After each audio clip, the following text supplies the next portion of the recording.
Brand disclaimer. The views and opinions expressed by individuals on this platform, the callers plus invited guests, are their own. The information you hear does not reflect the overall views of all parties associated with this brand.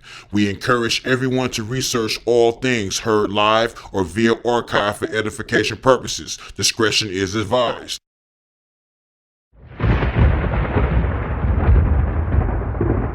Don't touch that dial. You're now listening to Debate Talk Free Radio.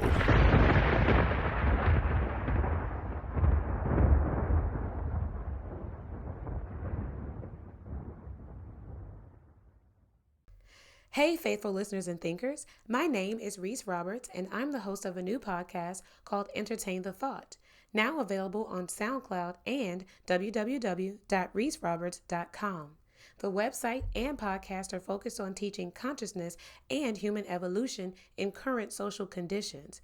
As a free member on reeseroberts.com, you'll have access to curated content like videos and free book downloads. You can also schedule personal consulting services for teenagers, singles, and married couples. I also offer an enrichment training program that teaches students the fundamental arts of research and debate to increase their knowledge of self. The T-Team is now open for enrollment. For more information, please visit www.serveincorporated.com/register. Again, that's www.servincorporated.com/register. Thank you very much for tuning in to Debate Talk for You Radio. So, as Sal was just saying, tonight's topic is white supremacy, and do we participate in it? And kind of was thinking about it one day when you're on Facebook or you ride down the street and you get into all kind of different conversations about how people talking about how it's affecting them, and when you ask them, what is white supremacy, you get all kind of different answers, and then also the answers are not. I don't feel that.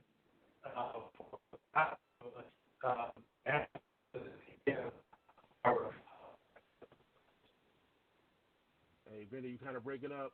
A little bit. And part. Is that better? All right. Is that better? Nah, he's still breaking up, bro. Is that better now? Still breaking up. All right, got it. Breaking up? Yeah. Hold on one second. Can you hear me now? Yeah, I can hear you. Okay, so I was saying, you get a whole lot of different answers when you talk to different type of people about what they feel white supremacy is, and then also the answers most of the time don't reflect their actions. So what I wanted to do was I wanted to delve into it and get everybody's opinion on what it is. Maybe some of the callers will call in and tell us what they feel white supremacy is, and also if we feel that we participate in it, whether inadvertently or knowingly. So that's basically the premise of the show is trying to find out if we participate in it, and if we do participate in it, the type of actions and the steps that we can take to stop participating in it, and also just basically dialogue and see what we can do to help stop it. All right, well, before we begin, let's introduce our next co-host, Jennifer. Jennifer, welcome to the program. Hello, can you hear me? Yep. Pieces. Hey, Sal Showtime. Hello, Vinny. Is Reese here? Hello, Reese. Hello, Elijah. This is Jennifer. They're not here yet. Yeah, okay. Still trying to get in. But I guess okay. Well, Vinny, I just wanted to give my intake on white supremacy. First, I wanted to tell you that white supremacy it comes from a place of fear of being replaced. the individuals who participate in white supremacy is fair that the blacks and Muslims, the different type of cultures, they're going to replace them. So they react in a violent manner. The definition of white supremacy, of course, is, once you look at it, it's pretty much is the racist belief that white people are superior to other people in other races, and they feel like they are dominant over them, and they feel like, the same way how they took over how slavery started. Slavery started through intimidation, through beatings and lynching, things like that, through fear. So as far as if I believe we participate in it, in a way, I believe certain individuals do unknowingly, especially individuals who participate in different religions, different people that participate in different types of religion. They're quick to throw a book in your face and say, hey, this book says that, so you should be living like this because this book says so. But I believe, everybody should have their own moral character, their own judgment of the way they do things. Why do we need a book or a person to tell us how to live our life? And things like that. My thing, like when I hear people talk about white supremacy, everybody always, is kind of conscious about it. We know that we suffer from it and everything, but then, you listen to like some of the music that we play, and then the way that we conversate with each other, and the way that we talk about, our own people or just people in general, when in our conversation, and then I can see, glimpses of the white supremacy in our language and in the music that we play. So my question would be, how do we get people to see that we are actually participating in it? Because usually when you say that we are, when you bring it up to people, they kind of get defensive, or we kind of get defensive because, I put myself in that boat too, but we kind of get defensive and we start taking it in a way that is, it's not really meant. Like if I ask somebody like say for instance, I had a conversation with a friend on Facebook the other day, and this is a guy I grew up with, and we were talking, or we were in a conversation, and he had posted something, and it was like basically showing like our sisters on there in bikinis, kind of looking like strippers, and I just brought it to his attention because he's always talking about how we're being mistreated and how people got us down and everything in that nature. And I brought it to his attention. I said, well, you talking all that stuff, but then you post stuff like this, and it's kind of degrading our sisters. And we ain't, why would you hold your sisters in that kind of a light when we're all, we're always talking about how, oppressed.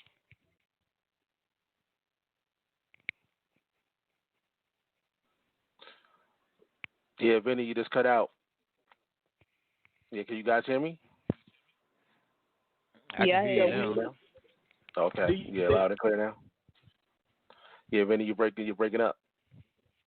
But we do have a caller, 314. You live? Can you hear me? Yes, I'm calling from the Midwest. How are you tonight? Doing pretty good, man. Doing pretty good. What you want to say about this topic, man? White supremacy. But first, I was going to say this Blog Talk's been acting crazy. I should say dysfunctional all day long. I know. But on this thing of white supremacy, let me say this. White supremacy must be defined in several ways. But I don't believe in white supremacy like the way I hear it talked about. When you look at categories or industries like offshore oil well drilling, equity finance, boycotting sanctions, and leveraged buyouts, generally the face behind those are whites. And the way to change that is to compete against it. And groups are doing so. And you can just look at them.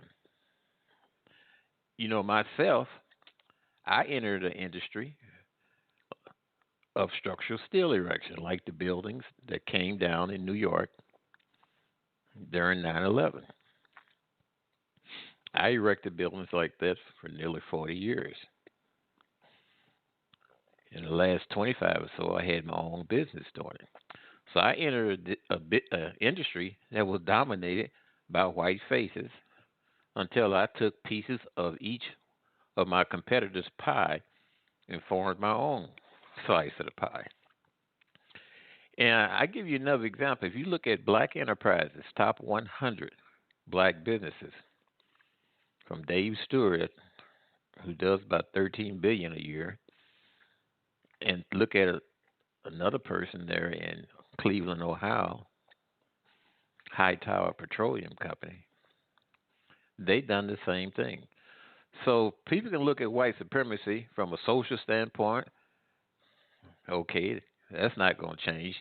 Or from a economic standpoint, and you can make changes. If you see something that you can apply and that you do well, and there's many examples of this happen. If you look at the garment industry in Manhattan, where the whites that label themselves as a Jewish ethnic group, that garment industry was taken away from them through competition with Asians. Look at the hotel industry. The Indians coming from one area in India, and they come from practically an ethnic group called the Patels. They now control 28,000 motels and accommodation. They generate over 128 billion, 130 billion dollars worth of revenue a year. So that's what I call white supremacy, or what was. And it's not just white. You got Nigerian supremacy. You even have black supremacy in some areas. And like I mentioned before, it depends on how you look at it. That make any sense?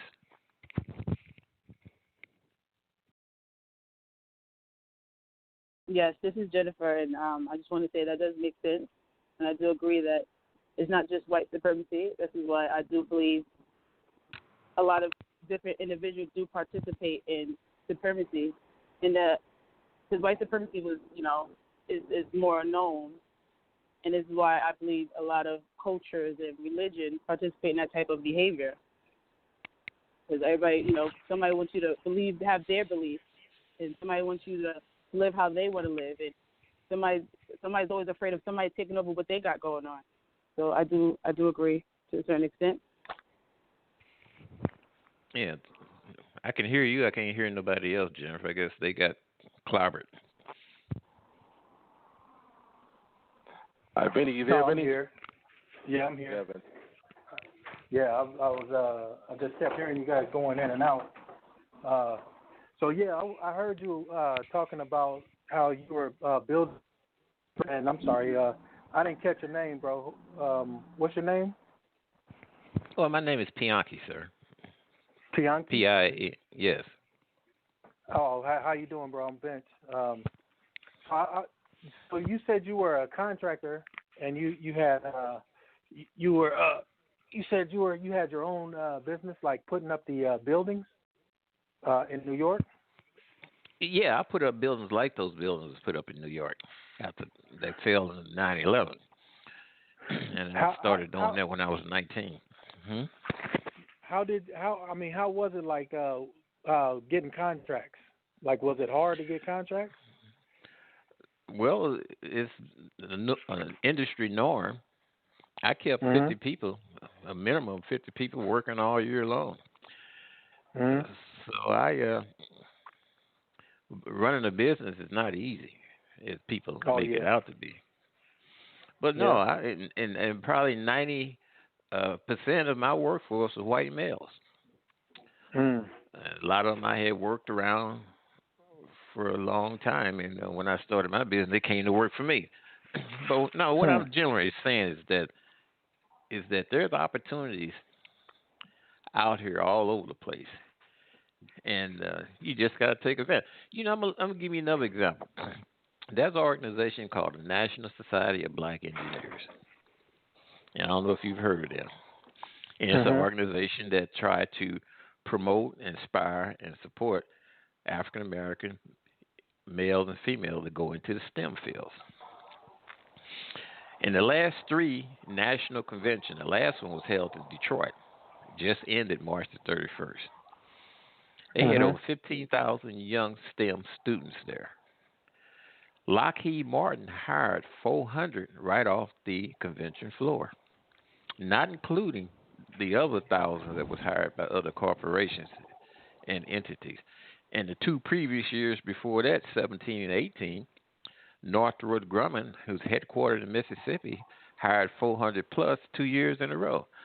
So those young people are going to go to work for these companies and learn the business, understand the network, and they may come out at some point in time in the future and compete against that.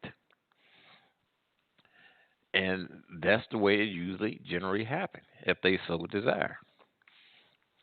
So the things that's controlled in this country, yes, we know all the obstacles and setbacks that blacks have experienced, but that's no reason to stop. And yes, we know because of the nature. And you know something else too.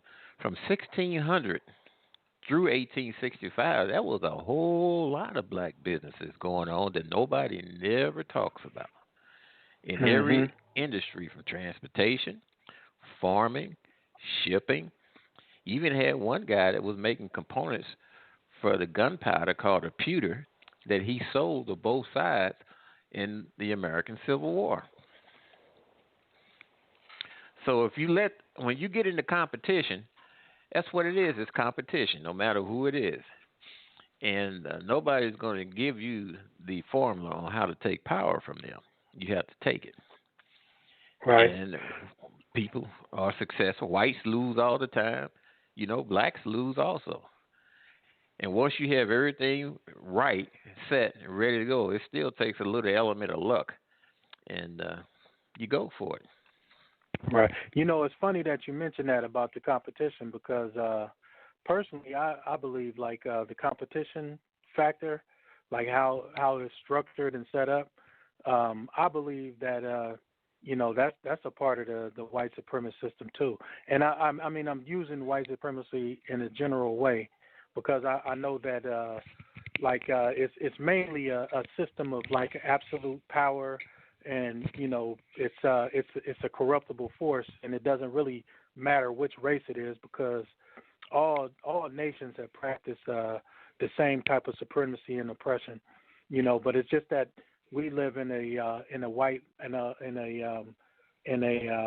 dominated society, so to speak, right now. So that's why I say white supremacy, because that's what we can all relate to, but at the same time, it's like I think that that same competitive nature is a part of that system, because it kind of creates a cutthroat mentality, where you like, I got to get mine, and if you're standing in my way, then I'm gonna trample over you.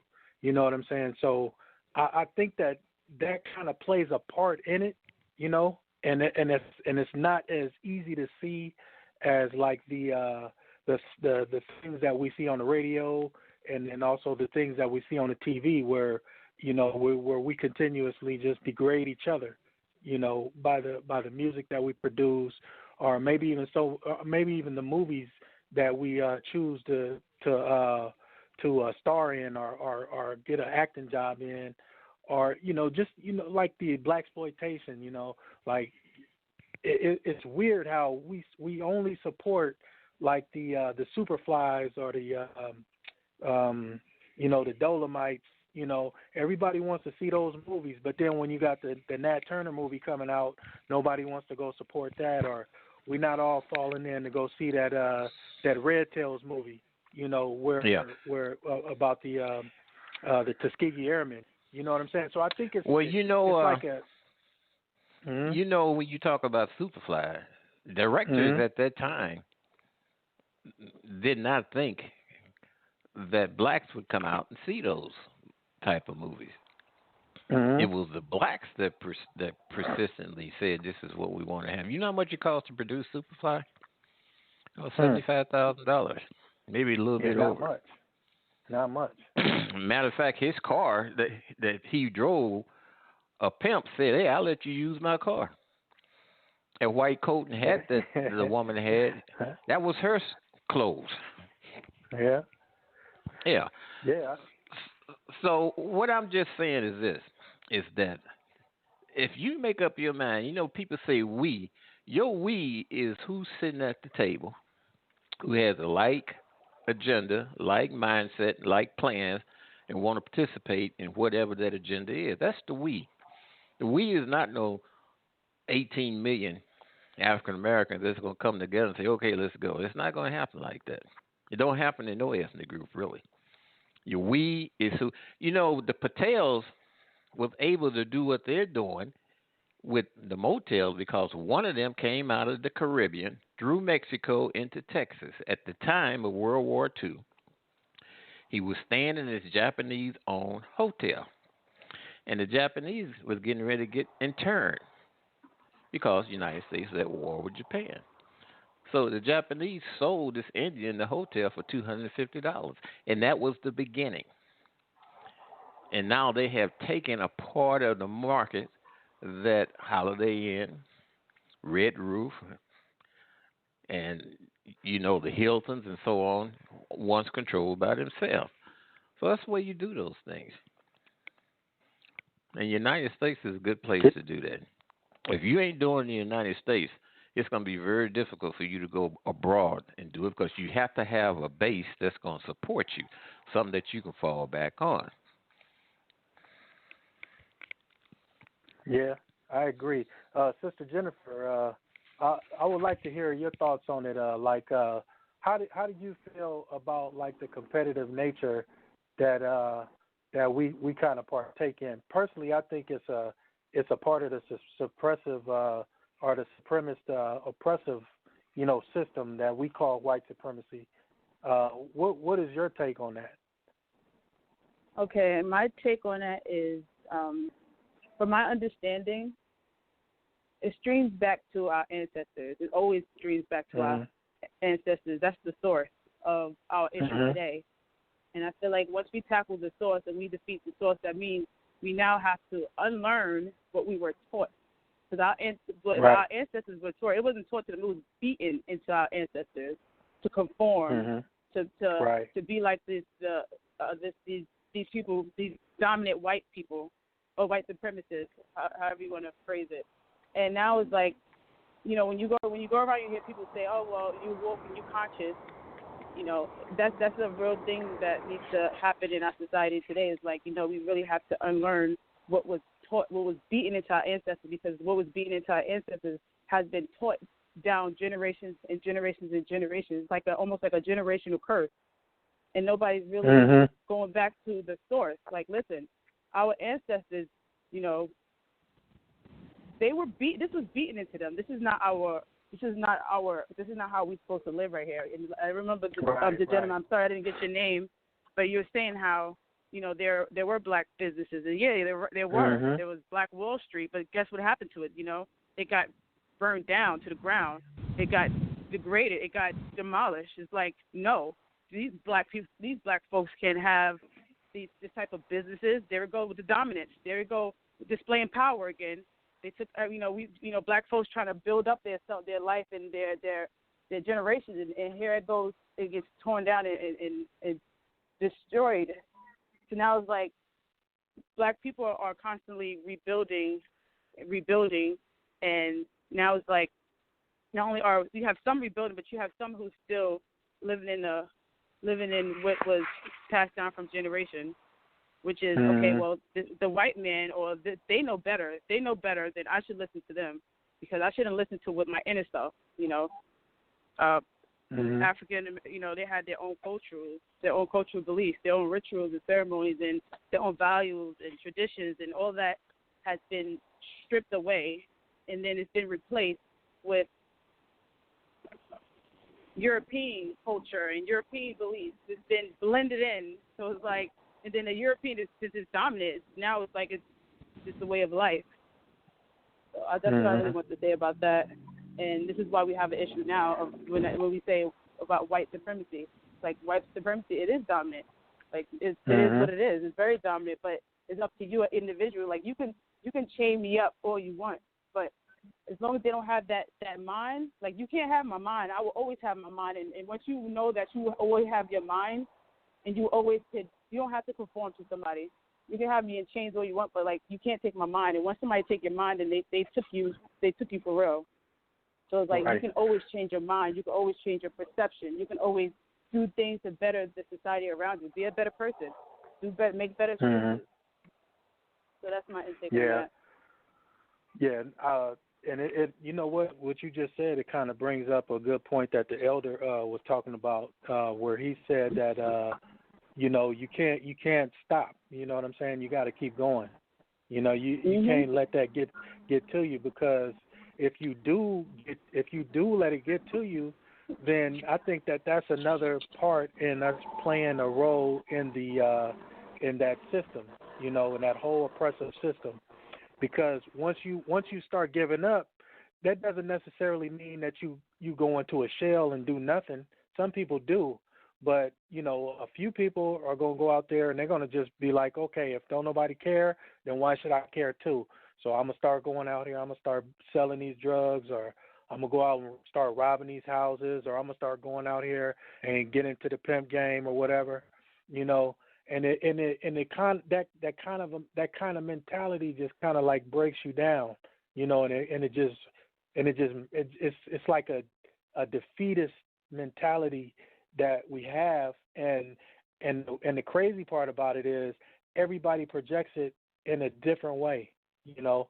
So you might have those that shell up, and you might have those that go out there and they just don't care anymore. So they just don't care about you. They don't care about nobody else. You know, and I think that's kind of the road that a lot of us are taking. Not everybody, because everybody's not that same way. But it's just like, have you guys ever saw that movie called Goodbye, Uncle Tom? It's on YouTube. No. It's oh man, it's real graphic. Real graphic. I actually stopped watching TV about a year and a half ago. I stopped listening to the radio about a year and a half ago. I dedicated my life to self-education. And that's good. Learning going within, meditating. That's good. You know, doing things that's outside the norm. Because I don't know, TV, movies are educational, but it's also a form of, you know, a type of a control. You know, right? Believe in having your own opinions, coming up with your own ideas, being imaginative and creative. That's just me. Well, how about you, Elder? I'm sorry, I don't want to mess your name up. You said Pianki, right? Yeah, my name is Pianki. Let me say this. Okay. Human beings around the world in different ethnic groups do things that we, in today's time, can look back and say that was horrible. Africans are human beings. They go to war, they kill, they sacrifice, they burn, they steal, they sell their people off, and so on and so on and so on. And they do good things also, those human beings. And not only them, Aztecs down in here, you know, people say that Christopher Columbus came and started a genocide. Aztecs was killing each other way before Columbus came on the scene. That's what human beings do. You see it in the animal kingdom. Where do you think that mentality comes from? Sorry about that. Where do you think it has that always mentality exists. comes from? It has always exists. You can go back to the primitives of the people. They had a fear and life war. As you talk right now, you got organisms in your body that's trying to kill you. Think about it. You got a defense system called your immunity that's trying to ward that off. If you ever have a ball on your body or a wart and pus start coming out of it, what that is that your immune system have went through your biological system and corralled all this element, this organism that's trying to harm you in the one spot. And now they're trying to get the hell out of there. If not, they're going to get killed, which eventually they do. And that's when that ball busts and the pus start coming out. So that goes on in your body. That's life. When you ejaculate in that female and those spermatozoids is trying to swim up to the egg, they are being ambushed and attacked by her immune system because guess what? That sperm is a foreigner. They're trying to kill it. So that's if you start thinking and looking at things from that perspective, from the reality, then you will begin to understand things a little bit better, I think. Because too often you're only told one side of the story. For what purpose that gathers whoever's telling the story. And I think that's wrong. So do you think that it's supposed to be that way? Like it's meant to be that way? It's just a killer be killed type of world that we live in, and it's supposed to be that way? That's the way it is. That's the way when things kicked off. That's just the way you got electrical opposites in the universe. You got good and bad, up and down, cold and hot. Bad's going to exist. It has to exist. At some point in time, if it didn't, good would turn bad, which is subjective because what's good for some is bad for others. It depends on what end of the spectrum that you're on. If you're on the receiving end of something horrible, well, it's bad. But how would you stop it? You got to apply just as much horrible to them to make them stop until you reach a point of neutrality. All right, stand by, everyone. Stand by, everyone. 202. Who am I speaking to? 202. You're live. Hey, this is Moses calling in. Hey, what's going on, Moses? Peace, brother Moses. How you doing? All right. Schedule's a little constricted today, but just trying to it's all right. keep in. And I heard a few things that I said, well, not that constricted. So. I heard a comment being made, and I don't like speaking in ignorance, but I wanted to get a gist of the primary topic, which I understand about participating in white supremacy. And then I heard a comment being made about what was happening in Detroit with Nesby and the young adults that was hired as a result of Nesby. And I wanted to kind of get a recap of that and what direction that statement or comment was going in, just for clarification. Oh, yeah, I think that was you, Elder Piaki. Yeah, what was you on it? I think it was a comment made about Nesby, the group, and then I know the hiring event that was in Detroit.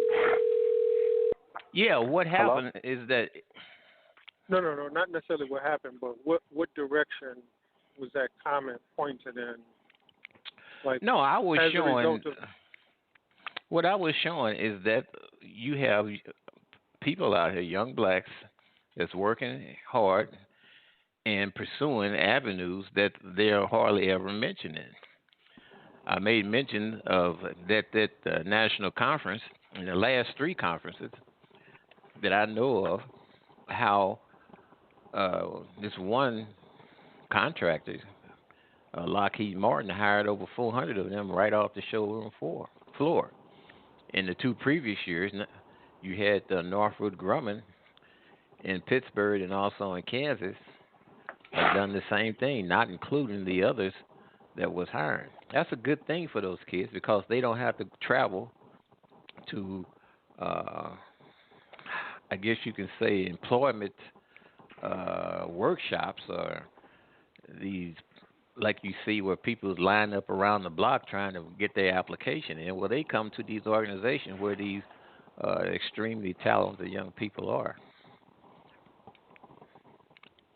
Well, and I think I was asking to have that comment contextualized.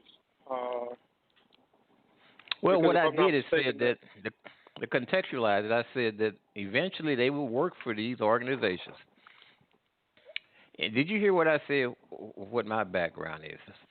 My background is structural steel erection, and I started in 19, and I eventually owned my own company where I erected buildings like the ones that was brought down in New York during 9/11. And I was telling that I entered a industry that was dominated by whites, but through my competitiveness, I was able to carve out and take from existing companies to form my own slice of the pie in that industry. And I look now, at white. Go ahead. I look at white supremacy, as I had mentioned before, and I use an analogy of those when you look at the faces behind offshore oil well drilling, equity financing, leveraged buyouts, boycotts, and sanctions. More often than not, the faces behind that is white, but that's being changed. It's being changed back and forth in every industry that you could probably put your finger on. And look at the top 100 black businesses that's listed by Black Enterprise. Number one is Dave Stewart with Worldwide Technology. His business grows about 12 or 13 billion a year. And I made reference of another company in Ohio. Yeah. So with that, if the topic is participating in white supremacy, then those individuals are doing so. Whether they're black they're or participating white, in they're still both participating. Yeah, I agree. I'm not saying the industry per se. Yeah, what you Just see. Let me finish that. Let me finish that thought. So, okay. Nesby, for example, what they will do is they're not necessarily interested in the students that are in some sections of the country reading and doing math at 3%, 6% proficiency level on state standards, right? That's not Nesby's target. Nesby's target is the same as probably, you would probably say, like the biblical Nebuchadnezzar's target or any other empire. Let me gather the brightest minds together to help build our war machine. So if Northrop Grumman hires these young men, which I'm very familiar with, what are they being hired to do? Like, great, be a black engineer. To what end? Like, so when our children are being taught to be the brightest minds in the country, what end are they going to serve? And I'm going to say that because the industry, whatever industry it is, banking to go work on Wall Street, construction to go work in, Clark Construction or Whiting Turner, or engineering to go work with Battelle or Northrop Grumman or any of the war machines, what are they being trained to do? Build chemical engineers to the bombs or machinery or manufacturing to go kill and destroy for the machine. Now, that is the essence of white supremacy. Now, if we title it anything else, because they could be black and still be supremacist, right? Because I don't think supremacy per se, and I think that comment was kind of made, I don't think it actually has a color. But when you get down to the root of it, right, the higher intellect, the recruitment of people to of the best classes, what are they being trained to do? So I don't necessarily, I'm not particular about what industry they serve in, because they can go to whatever the military school is. I forget the name of it off the top of my head, but they can go to West Point and still be one of the brightest minds and be a brown, a Latino, or Indian face for all I care. But the reality is they're going to be able to contribute to the war machine, and that's any industry. If you look at the Genghis Khans, and I'll close on my point here, if you look at the Genghis Khans or the Khan Empire, when they conquered lands, they did the same thing. I don't care if they were Europeans or, the Khans, they said, look, man, get us the brightest people. We're going to kill their families, help them serve under us, and raise them from a child and teach them all the sciences And that's the same thing that every empire will do. And I'm saying if we call it white or any other type of supremacy, I'm not going to say that them children being hired per se is good, because the term good is subjective, right? Like a pig is good, a spider is good. Now, is it good for food consumption? That's another argument. I'm going to say it's not, but they are good. So I just wanted to put that on the table in terms of how we view the participation in these groups and environments that are promoting the elite. You know, that's interesting. I know we got Reese Roberts here. We lost Jennifer, but we got Reese Roberts here. Okay. Hey, Sister Reese, how you doing? I'm doing well. Sorry I'm late. My son's birthday is today, so behind. But nice don't to worry be here about still. It's Okay. all good. Yeah, so I don't know how what you caught in the conversation. Are you just tapping in now, or? Yeah, I'm just tapping in. I was listening to you guys talking about the students becoming groomed for a specific, to a specific end, and having them, achieving a higher level of success, and but to what end? That's pretty much what I got from the conversation. Mhm. Yeah. Okay. So that's basically it. You're like pretty much caught up. So we're basically talking about the structure, and the elder Bianchi, he brought up the point about Nesby and how the good thing, and then also then we had to look at it because brother Moses brought out that it was subjective, good is subjective, But I was going to add to that point that Brother Moses was talking about. It was in that movie, Goodbye Uncle Tom, and I'm not sure if you guys saw it, but there was a, and it's basically about how they broke the communal structure of the slaves or the black people that was being oppressed over here around that time. So they were sitting at a bunch of white people, and I definitely agree with you, Brother Moses, that white supremacy is basically a generic term because supremacy is supremacy, and all nations have participated in supremacy in one form or another. But anyway, at this table, it was a bunch of quote unquote well-off white people who had their businesses, and I guess they were running the country because they were the ones on top, and they were talking about how to stop the uprising of black people from starting their own thing and pulling away black people from participating in the system that they need, kind of like what you were saying, how they're contributing to this machine because they're given these jobs, right? So what they came up with was go after the leaders, give the leaders like these high paying jobs to where, they'll start thinking of their own selves, and it's actually a good movie out. It's kind of a B movie, and it's been out for a while. I forget what it's called. I'll remember the name of it, but it's a brother from Oakland who did that. He was in a rap group called The Coop, and his name was Boots, right? And he produced this movie. You seen that movie, or you heard about it? I'm familiar with Boots Riley and his work. Yeah.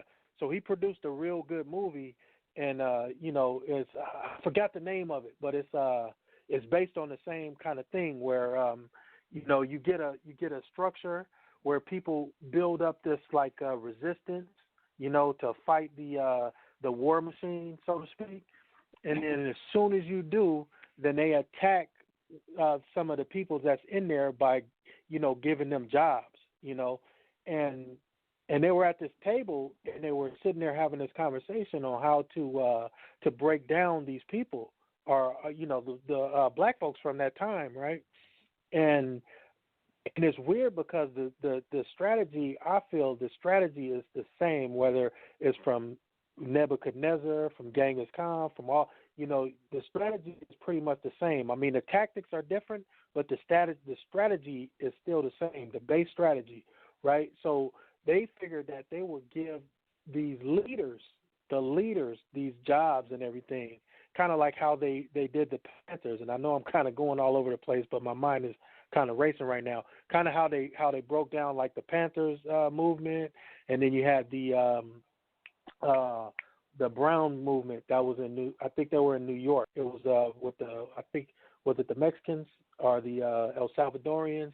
But they had their own movement. It was a Brown movement, right? And it was a kind of a offshoot Black Panther movement, but it was for the Latino population.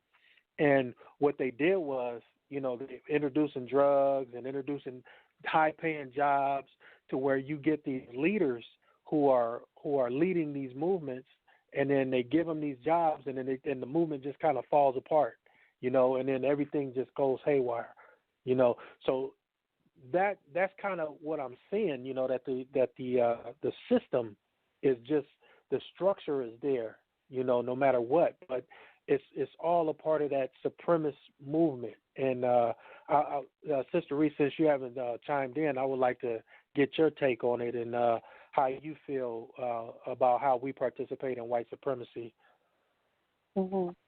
I think those are some very interesting points, and I think what we have to look at as a group of people is our incentives.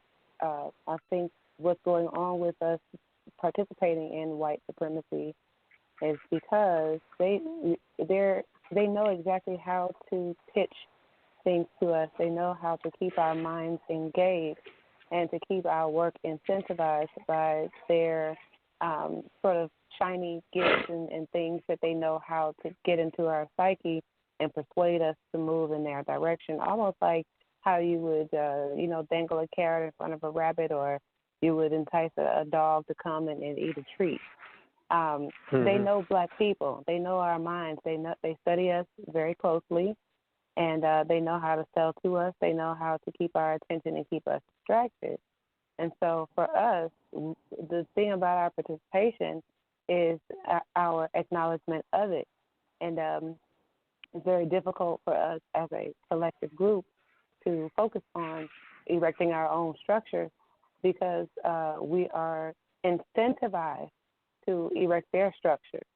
And as long as we don't have the ability to create our own incentives on a collective basis or on a collective in a collective effort, then we'll never be able to stop patronizing white supremacy because we'll be forever looking for their treats. We'll be forever looking for their comfort, their lifestyle, the money that they have. We'll always be looking for the comfort that they provide as a part of us furthering on their mission and their goal. So, our people, we suffer from an affliction that really has to do with our own egos and our own humility. If we were in a place where we could humble ourselves and say, hey, listen, I don't necessarily care about being broke. I'm going to stay down until I come up, then we would be able to say, I don't necessarily care about having a job, like, for example, them coming in and paying our leaders, especially our thought leaders and the people who are the brightest among us, them being paid high salary jobs. If those same leaders from our community were willing to be a little bit broke, they would maybe take a job at a company that can't pay you six figures, but you can still help that company to grow. And instead of you just saying, oh, no, this smaller Black company can't afford to hire me, so I'm going to go give my skills to the top Fortune 500 company that's going to pay me, a six-figure salary and give me a nice cushy office in their building as I'm building their warheads and as I'm, directing their twisted mission. So, we really just have a battle with our own egos. And for us to be able to put work into our own communal structure, we would definitely need to humble ourselves and see the incentive and see the value in doing that, more so than we see the value in collecting money from these people. And just just if I can echo that, I don't technically have an issue with somebody going to one of their institutions to get anything that they incentivize, but the mindset has to be like there's a movie back in I think 1972 called Who Sat by the Door. Who Sat by the Door. Listen, yeah, they're gonna give you a Harvard degree. Oh yeah, that's how y'all do this. Yeah. So now when we get all the information, you laid it all out. Let's just use it against you, okay? And let's out-strategize you with the information. Because I was just in a meeting, a conference last week, like a National Black Educators Conference, and they talk. And one of the workshops that was on the table was pretty much, how to use the system against itself, right? Now, who funded the whole conference? I mean, when you look at the funders, look, man, Zuckerberg and Gates and whoever else, the people who done stole money from the poor for God knows how long. They the ones who fund. But listen, man, take that money. The spook who sat by the door. So I don't necessarily take issue with that, but I think really it's about how do you use the resources that's been provided before you, and what is your aim and intention to obtain the resources? I think that that's not a bad position to have, as long as we remember to come back to ourselves.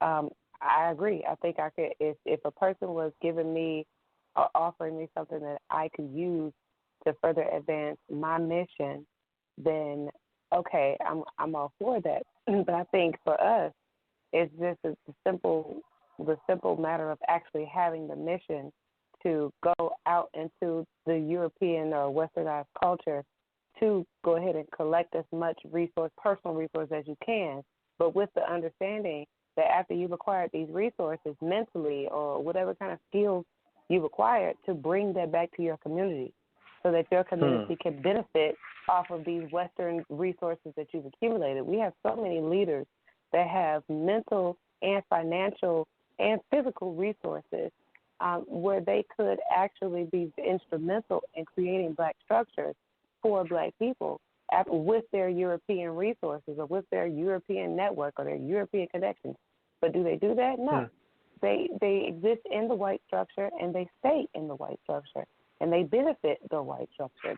And they build the white structure. They don't ever have the intention of saying, okay, I've collected as much as I possibly can, and now I have developed to a place where I can come back to my community and say, okay, now here's all the applied knowledge that I've accumulated with these people. Let's start doing something with this that I've collected. Let's start building something and growing our own things so that we can use this knowledge, use these developments. I mean, how many people go and sit at in Silicon Valley and they're working for Google, creating softwares and creating technologies that'll all be owned by Google because you work there. And if you were to have your own business, if you were to have your own brand, you could create those things with your own mental power, and you receive credit, and you build with your community those things that you have the power to create.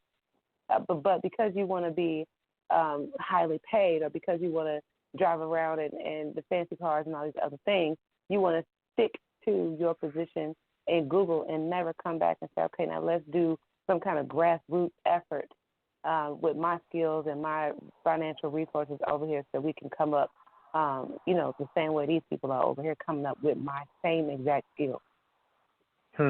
Well, I think to counter that thought, do you think that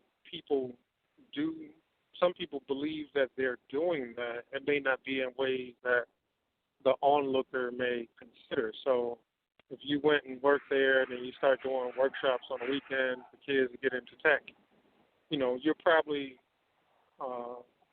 in your mind at least, spreading the resources abroad. And I think that there's a difference between those who probably go work and come back out and create and try to get people to get into the machine, and those who are taking the information from the machine to create something diametrically opposite. Because in my opinion, that's the same as you're. Forgive me for kind of cutting in a bit on that, but the way I see that is it's okay for a person to get what they can get for themselves and to be out for their individual success. I believe that's fine. But if we're looking at the dynamics of, how your contributions are affecting your actual reality for yourself and then also your community. If you are doing that, giving back by teaching students and teaching them how to get into the machine, when you've laid all of your chips out at the end of the day, you have given way more resources and way more power to the European structure, which is your enemy, by working for these people and now recruiting people for this enemy, when instead you could be having a greater effect as a benefit to your own people to actually erect a structure. I would be more interested in seeing a person use their benefits while they're in the machine to start siphoning off their resources and building structures and filling into their own personal structures for the community, which is the black community. I would not want to see them saying, okay, well, you guys, come on, you can come and get a piece of this pie that I'm getting. Instead of let's just say, okay, come on, you guys, I have some materials, now let us bake our own pie. Because I was here, and now I've been able to get all these ingredients from these people. Now let's make. They got a strawberry or they got a peach pie. I want to make an apple pie. We need something completely different of what these people are doing because they're our enemies. If we continue to pull our resources together, especially drawing people from our community and pushing them over into the machine, you're supporting your enemy at that point. It's like taking your soldiers and referring them to your enemy's army leader. You don't want to do that. You want to build your own army. Well, I think the point I'm making is that when you say that people consider their contribution and giving back in different ways. So again, like that's why I've said like this good is either subjective because again, Robert, whoever went down to Morehouse and paid all the students' debt. Man, people go all look to that and say, man, that guy did a good thing. Now, who is going to argue that it's not good? Right now, the one or two people who are going to stand up and say, listen, man, this guy's an imperialist and he's helping other people perpetuate imperialism, right? Okay, like that person going to be scorned and mocked. Like you trying to say that is like nobody's going to want to listen to that individual. But nobody's at the same, like many people are going to construe that what he did was good. And I'm not arguing, let's say, at this point, either way. I'm just saying, like, the subjective nature of what people would consider this man's giving resources away, helping people, grow, and et cetera, and somebody else saying, hey, well, that's not what we should be doing. Well, let me just jump in real quick. Just let you know you got more callers standing by, Vinny. But go ahead, Vinny. Go ahead. Well, you guys want to take the caller? Yeah, we've been talking a little while. Let's go ahead and take the caller, Sal. All right, we're going to the phone lines. Again, the number is 319-527-6239. Let's go to the next caller. Let's go to 563. You're live. How you doing? Hey, Sal? how you doing? All right. Peace. Peace. I was just like having the things that what you were saying about constructing business in America, far as that goes. Now the thing is, well, I have a problem with that is due to the fact is this: anytime you create business, you creating it like what the sister says. This is in your enemy's land. So you already know when it comes down to a file structure and business, everything is you gonna have to give a percentage to the white man. You see what I'm saying? So only thing you doing is reestablishing him and rebuilding his community. You see what I'm saying? So the thing is, how I look at it, what I'm saying is like our people are being taken advantage of. You see what I'm saying? We are helping the white man, but the white man is mistreating us and misusing us. You see what I'm saying? So my question will be to you, why would you want to rebuild a white civilization by putting business out for black people when every time turn around, our people are not being accepted and appreciated? That's what I don't understand, because the fact is, I mean, you could teach and we could go to school all day and learn everything what the white man is teaching, but everything they teaching out of their industry, their corporations, is how to live as a white person, how to construct things in America. You see what I'm saying? Why would we want to rebuild? Because even if you talk about black community, it's still a white man's world. You still in their land. So how can we rebuild and support black people without having to rebuild white America? That'd be my question to you. Can I ask you, why do you think that it's just white America? Why is it? Even when you say like a white man's world, where currently do they not control the resources? So even if you built it somewhere else, I'm not certain if you're talking about the infrastructure that you build, particularly in the confines of America, or you saying any infrastructure you build that's after the same pattern? Well, okay, I just say like this, right? Now, the Chancellor, Ericana Kambori, she was the Chancellor for the ambassador between America and Africa, where she was talking about the African diaspora to come back to Africa and rebuild their structure, their community. You see what I'm saying? And the thing is why I say about a white man's world, because like I said, white people let us know that we have no partake in their community. We could be a part of it, but it don't mean that we're going to be accepted or appreciated. You see what I'm saying? And why I say that is because, hey, they tell you 3/5 of a person. Anything you do, you ain't even acknowledged as a human being. You see what I'm saying? This is how they classify us. You see what I'm saying? So the thing is, if you're not being appreciated and respected, they just don't want to kill another sister after South Jean died. Why is our people study getting killed? And we study putting into this system, and it's not appreciating us. That's what I'm trying to say. And again, like other people may have comments, but if you went back to Ghana to build, like not you in particular, but I'm just saying people. Okay.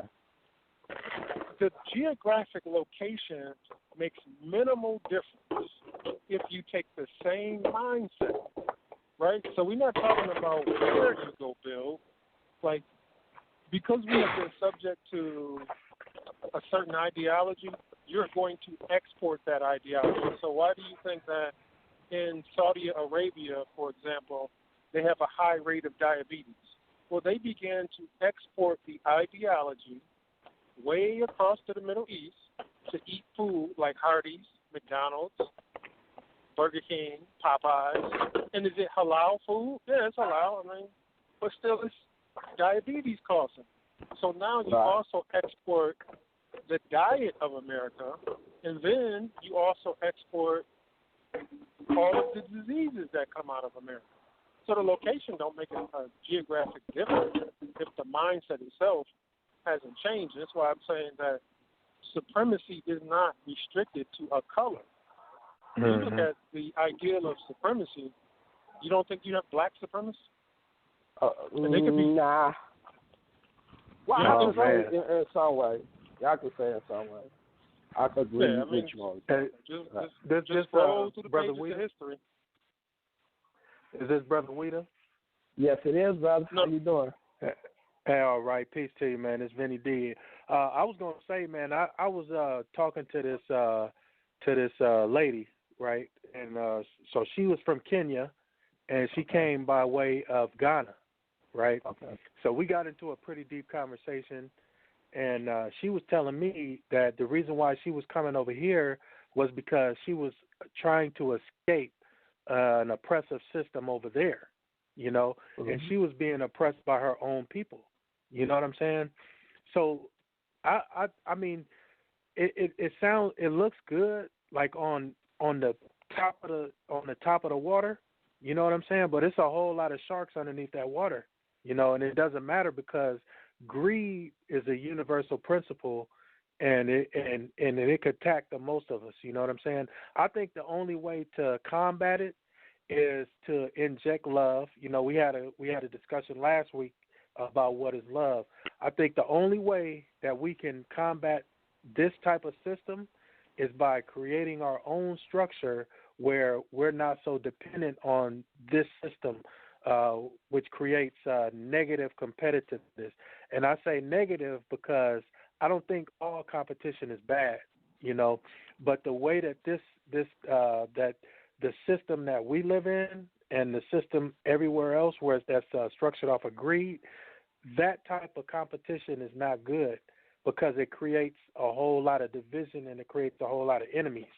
And like the brother Moses was saying, man, it's like I know you believe in the Bible, so I know that you know that like it's a whole lot of people drinking from the same cup.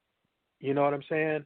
And it don't matter who it is, but they all drinking from that same cup because everybody wants to, you know, get a piece of that pie, so to speak.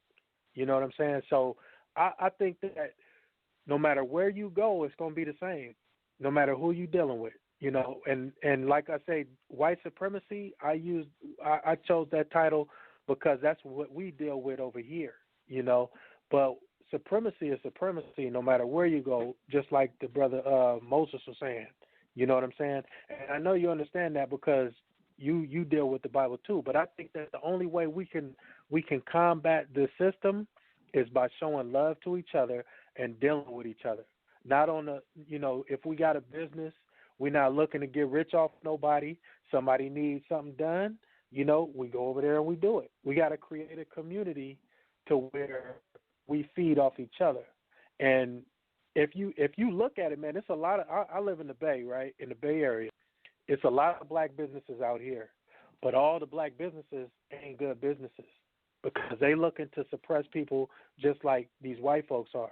You know, and I say the white folks because I don't think all white folks like that, but you know the people that's on top, yeah, they trying to eat you up and spit you out, you know.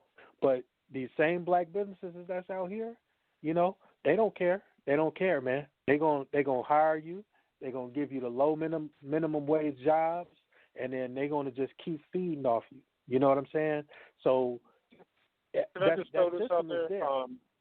Yeah, go ahead, brother. Can I just throw this out there too? And I know it's other callers, so I want to get back to those. But some business, whether brown businesses, black businesses, whoever, often because of the way the infrastructure is already laid out before you, it almost subjects you to perpetuate the system. So, for example, a black corner store or a bodega or carry out or whatever you call it in a specific region, they can't get a bag of Doritos or Lay's, not that people should be eating that stuff, but they can't get the bag of Doritos or Lay's at the same cost because they just got one store. Right. They also lease the store and don't actually own the building that it's in. Right. And even if they own the building, the taxes around them, the neighborhood grow up and build up, so the taxes go up so high that they have to, let's say, associate their costs and price structures with the same thing. And I'll kind of leave on this note. I teach an environmental class to adults, and dealing with the environment and how to protect the environment, et cetera, right? And I was asking the students in the class, like, how many people going to work for $5 an hour, right? And in order for the world to be where it is now, according to the current government administration in America, you want to make America or any other country great again, then you have to destroy government interference, right? You don't need laws, so you can't protect the environment and simultaneously make money. not in their eyes, right? The two won't get together. So when I asked the students how many people make $5 an hour, nobody raised their hand. All right, how many people want to make $28 an hour? Everybody raised their hand. $38 an hour. Everybody raised their hand. $48 an hour. Okay. Perfect. You the type of people who America don't want to hire because you cost too much. Now let's turn the roles reversed, right? Now if you own the company, now these same individuals who don't want to earn $5 an hour, I said if you own the company and you study Reagan economics, 1980s, when they exported jobs, NAFTA, CAFTA, whatever, shipping jobs overseas, et cetera, to lower wage companies, et cetera. If you ran the company and you had to pay everybody in this room, and give or take, I got 60 students in the room, you had to pay everybody in this room $28 to $38 to $48 an hour all year long, or pay the man $5 an hour as a business owner. Which one would you choose? You know what everybody in the room said? Nobody on the radio show got to guess, okay? Y'all know they said $5 an hour. Why? Because that's the business structure, right? This is how you buy low, sell high. And how are you going to perpetuate destruction to the community? Bada boom, bada bam, bada bing. Yeah, it's a monster, man. It's a monster. Did you want to add to that, Sister Reese? Yeah, I think that there are some really serious implications that we need to face as a community of people, because these dynamics are all applicable. But for me, we still have to deal with the fact that our society is stagnant as a culture. Black people culturally are stagnant because we do not have yet a centralized effort or a centralized structure where we can come together to do business with each other on a strictly black basis, so that we can start to build our own communities, build our own organizational structures, and begin to, just simply build with ourselves or amongst ourselves. And I think I've told you guys this before. I'm personally working on projects to make that happen on a legal and commercial basis, where we have a commercially institutionalized agency where Black people can come together to correctly nationalize themselves, and then become a part of a commercial network where business owners are coming together for the strict purpose of doing business within this commercial network, creating business mergers, partnerships, in just projects where they can build with one another products, services, programs, and things like that that are designed specifically for the people inside of the Black network. So that is something that we are going to have to develop on. And myself personally, I have projects that are geared towards doing that. But once we have those structures erected, I would be happy, and I would die a happy woman if I saw my people beginning to recognize that our allegiance is what matters. If you wake up every morning and you put your right hand over your heart and you pledge allegiance to an American flag that you don't, is not honoring you back, then if you would do that more so than you would pledge allegiance to your own people, then that is what makes the great divide between people who are with us and people who are against us. If you have allegiance to your own people, then it should not be hard for you to use everything that you have accumulated in your life to this point for the betterment of the building of your own people's structures. If we're going to make something work, then we must first introduce the structure, and then we must fill it in, and we must build it up. I know this brother that does the steel erection. He knows about laying foundations and your cornerstone before you actually start to build up on something. The architecture must be laid. The foundation has to be laid first. And once we have organizational entities set up legally, then we'll be able to go ahead and start building out those structures with our commercial businesses, and then also attracting people to our commercial businesses from the incentives that we create. White people have done a very good job of creating incentives for us to participate in the building of their structure. We need to create the same incentivized projects that are getting our people's attention to the point where those thought leaders and those community leaders and those financial people who are established, they're financially well off, they would be incentivized to say, hey, listen, for example, the commercial network that I'm creating, there would be a business incentive for Black people to get involved with building their own business structures and then getting involved with this commercial network. Why? Because there's a return on your investment. If you pledge allegiance to a Black market, then you have the pleasure and you have the financial potential to capitalize off of the needs of Black people.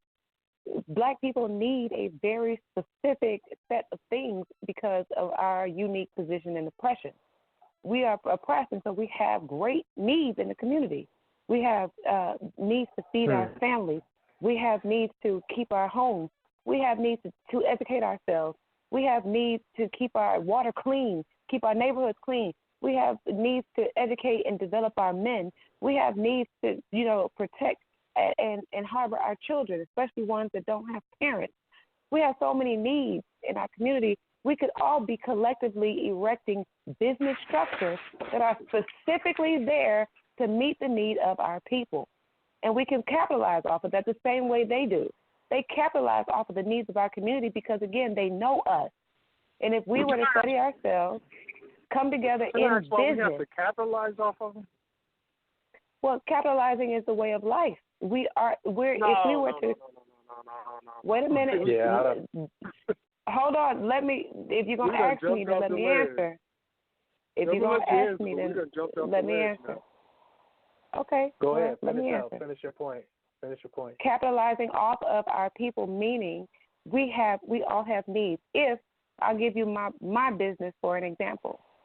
Capitalizing off of people simply means you offer them a service and they reward you by paying you for your service. Right now, I have a training program that exists online for Black students, and there is a tuition for it, for enrollment. I recognize that students in my community need a specific type of educational training. So I created a business model to meet that need. I created a business model, I'm going to say that twice, to meet that need. It is a need of my community where these children need to be re-educated and reconditioned in their minds. So am I going to complain and say that, kids out here are wayward and their thinking is off? No, I'm going to create a business structure that's specifically suited to meet that need. And so now when I go out into my community, I have a business product that I can offer to people who are in need of a specific product, and I can make my money while I'm meeting the need of my community. That is the way our lives is supposed to be set up. You use your natural gifts, your natural talent, and you present that as a business to the people who are in need, supply and demand. Once they compensate you for the gifts that you've provided in your community, which is a natural exchange, give and take, then you've established success for yourself, and you've also poured love and talent and gifts into your community, where you're building your community. So it's not about I'm capitalizing off you because I'm raping you and I'm taking your money without giving you value in return. I'm studying my community. I'm looking at the needs of my community. I'm meeting the needs of my community, and my community in turn is meeting my need to sustain myself financially. So no, it's not a matter of taking advantage of people. It's a matter of capitalizing on the need that they have. Yeah. If I have, in business, that's what we're called to do. You see a need in the market, you meet the need in the market, you get compensated. We need to do that amongst ourselves. We have enough needs, and we also have enough resources to make that happen. So that's basically where I'm coming from.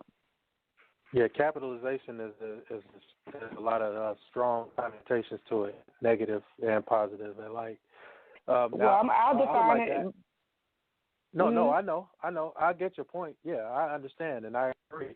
But how do we stop from getting to be just like the machine? How do we keep from turning into the machine that we all have a problem with? Because I'm not sure if you guys are familiar with that book, Animal Farm. And it's basically about the animals who create well, we all know that's based on the political revolution in Russia. But the animals get together and then they create left hand, they overtake it, and then kind of breaking up a little bit, Vinny. Can you hear him? Oh, my bad. Kind of breaking up. Can you hear me? Can y'all hear me now? Kind of breaking up. Yeah, you good now? Yeah, I can hear now. Okay, so they overthrew that system, and then once they overthrew it, the structure that they had set up, the people start getting greedy, and they start becoming just like the system that they overthrew. So how like when we create, right? And I'm all for what you're talking about, but when we create our system, how do we stop from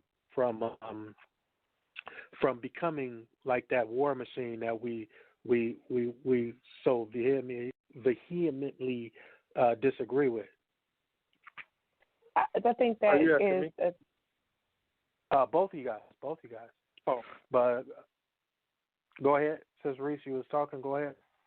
Yeah, I was just going to say I think that those dynamics are it's sort of like an limitless amount of possibilities as to how that could end up.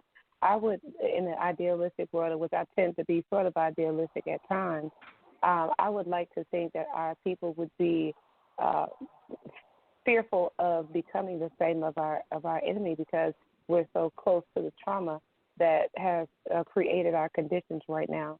So for us to depart from one oppressive system just to create another one, it seems that it would be counterintuitive to us to follow in the same patterns. Now, I do understand human nature, though, because the mind is mentally conditioned to operate in a specific way.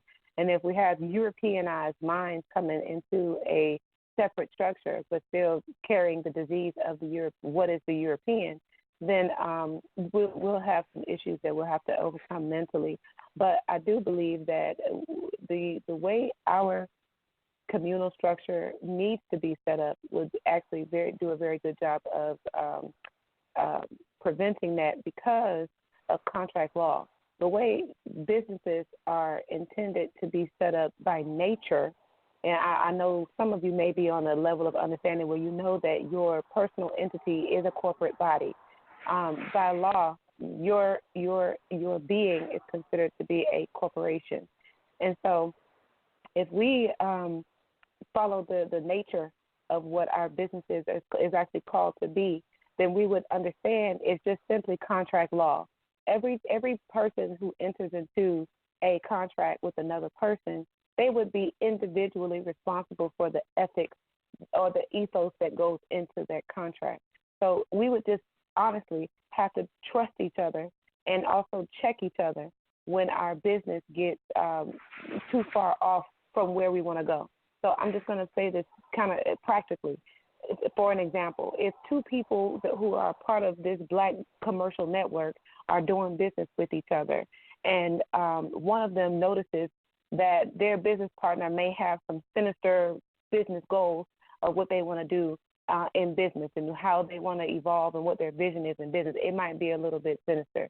It will be up to that person to have enough integrity to say, I'm not going to go into business with this brother because I don't like where he's going with his own personal mission. And so if I'm going into business with him and he and I are getting money and I'm doing this, we have to be minded the same way of if we were to be feeding into a white system of oppression. I'm not going to do that. I'm not going to give my resources and go into what do you call it, getting into bed with the devil. I'm not going to get into these agreements where I am not supporting a mission that I ethically agree with. And that would just simply be up to us to have the integrity to do that. If you got somebody in your face trying to do shady business, just kick them out. Yeah, just let you know we got more callers whenever you're ready. So go ahead. Okay, Brother Moses, can you? I would like to hear what what you have to say on that one. Oh, I'll truncate it because I would like to get to callers. I don't. Okay. I know what it feels like to be waiting and trying to push the button and nobody. But I'll just truncate. I think language is really sensitive. I wanted to hear you, man. Yeah, I know, right? No, I'll truncate my response. I think language is very sensitive, so I'm going to have a certain reaction to capitalize. Like earning, being able to be rewarded for work is a different construct than capitalizing off of people. Like those are two different constructs, and I'm real sensitive to language, so that's what I responded. But let me quick cliff note. A quick cliff note, real quick. I said capitalize off of their need, not capitalize off of them. Capitalizing off of their needs is a different. And again, those can be synonymous. Like still, I hopefully when I need a house, you're not trying to capitalize off of me, right? Because I think like I want to have a place to stay, you have a place to stay, we both have a place to stay. Not like let me, and I think that's when we talk supremacy, right? Because now one of us got to be supreme, and the other one of us got to have a need to be able to maximize our, and that's supremacy, whether it's white, black, or whatever else. But I don't think she was doing that though. We'll talk about it later. Based on what you were saying. Okay, Sal, roll them in, Sal. All right, let's go to the next person. You know that number, 319-527-6239. Let's go to 443. You are live. Yeah, this is Brother Mercy. Hey, Sal. Peace, Brother Mercy. Yeah, I just wanted to say, man, I think we have to tell each other the truth before, we have to get the truth out there. And what I mean by that is how slavery occurred. If you look at slavery in the definition, it means a legal transaction where you apply property law to people.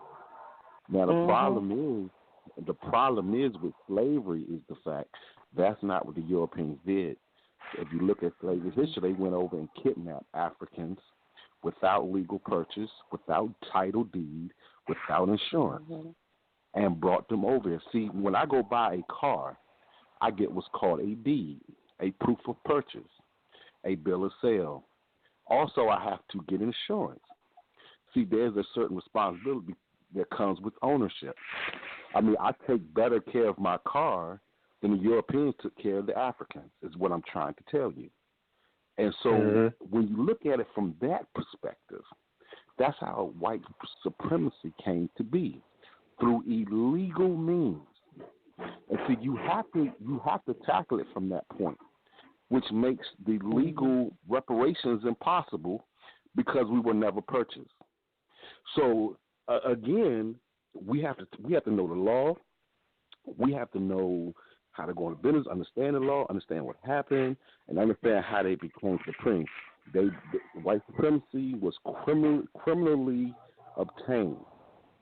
And when you look at it from that perspective, then you have to understand, hey, there's supreme or supremacy through illegal means. So how do we tackle that? We have to study the law, number one. Number two, we do business, we have to do it from a legal standpoint. We can't kidnap one another. We cannot kidnap one another in business transactions. That's why we had the Black Wall Street, different things that got bombed by some unknown force.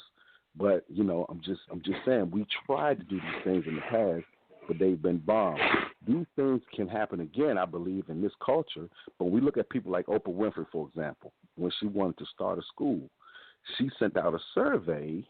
And she got her survey results back and said that young kids didn't want an education, but they wanted Michael Jordans, and so she decided not to build a school in the United States, but instead to go to Africa. But I love LeBron James, who started a school.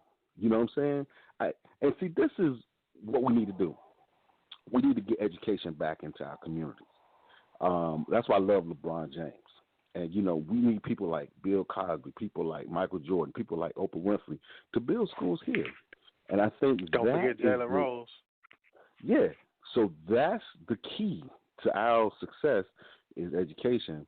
And I believe that if we invest in good schools, we can educate our people, and our people can become great lawyers, doctors, so forth and so on. But I just wanted to present to you guys what you guys think about coming up with a great lawyer to sue the United States for war crimes, okay? War crimes. That's war crimes. So, what do you think about taking our people, getting them educated, and then going to the legal way, start our business, no doubt, but education being the key, and getting the truth out there, how we will actually transact it over here. So I just wanted to present that to the panel.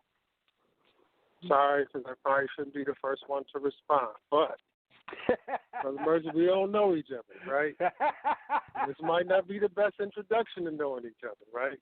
What you said, I think you started off saying we need to speak the truth to our people. If Oprah Winfrey starts a school, she is going to perpetuate the same ideology as the oppressor.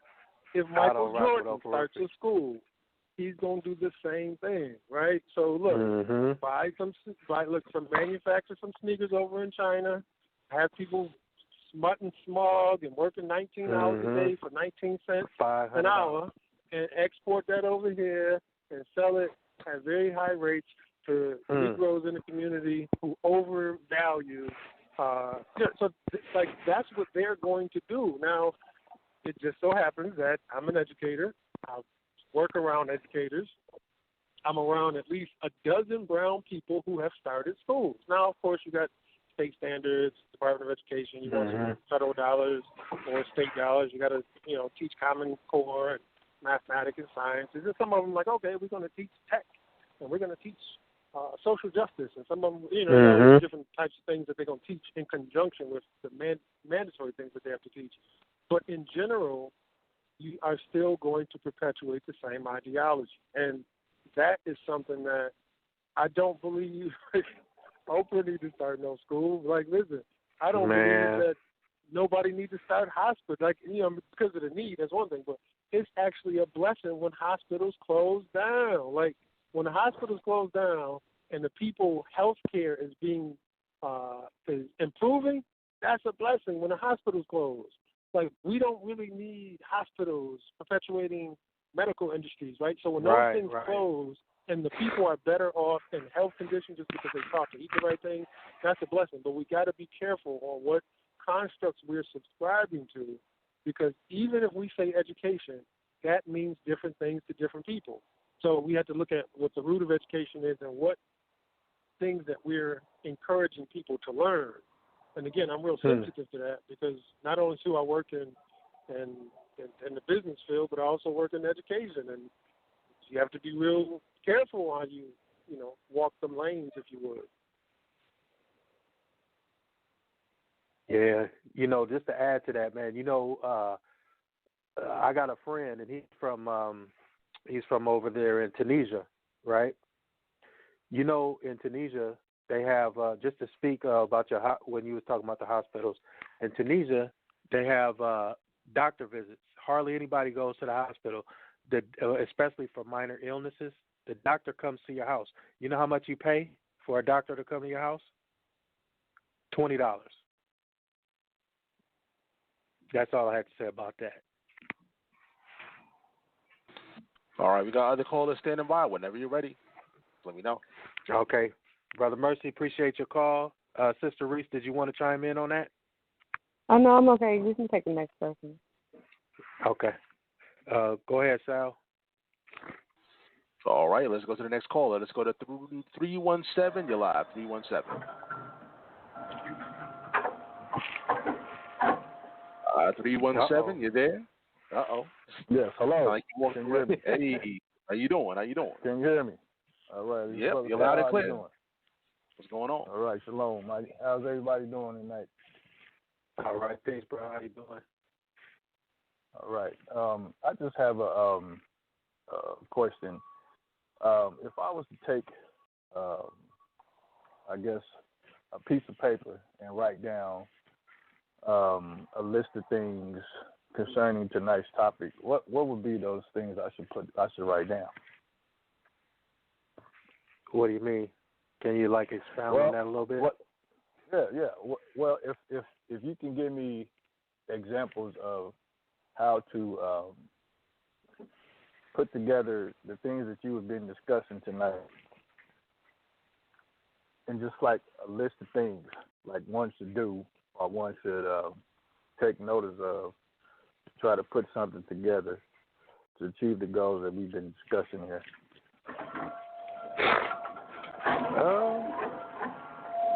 Personally, I would say,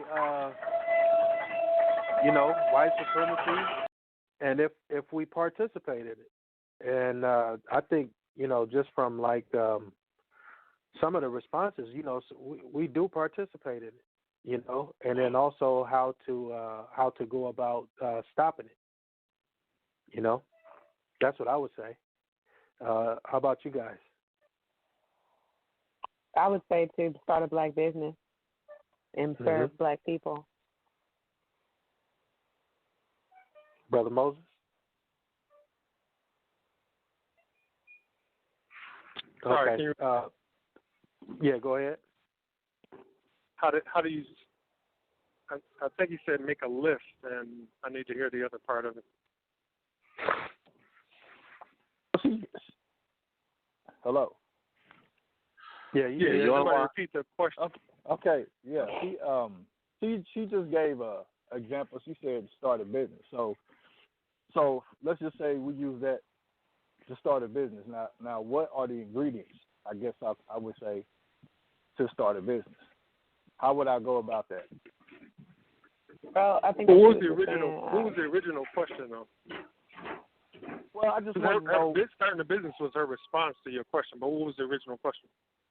Right. Well, the question was, if I was to take a piece of paper to write a list down, what would be on the list? It's kind of a broad. Well, I mean, what do you? Yeah, it's kind of broad though. That's like a broad. Yeah, when you say maybe a little more specific. Yeah, it got a little more specific on what you're talking about.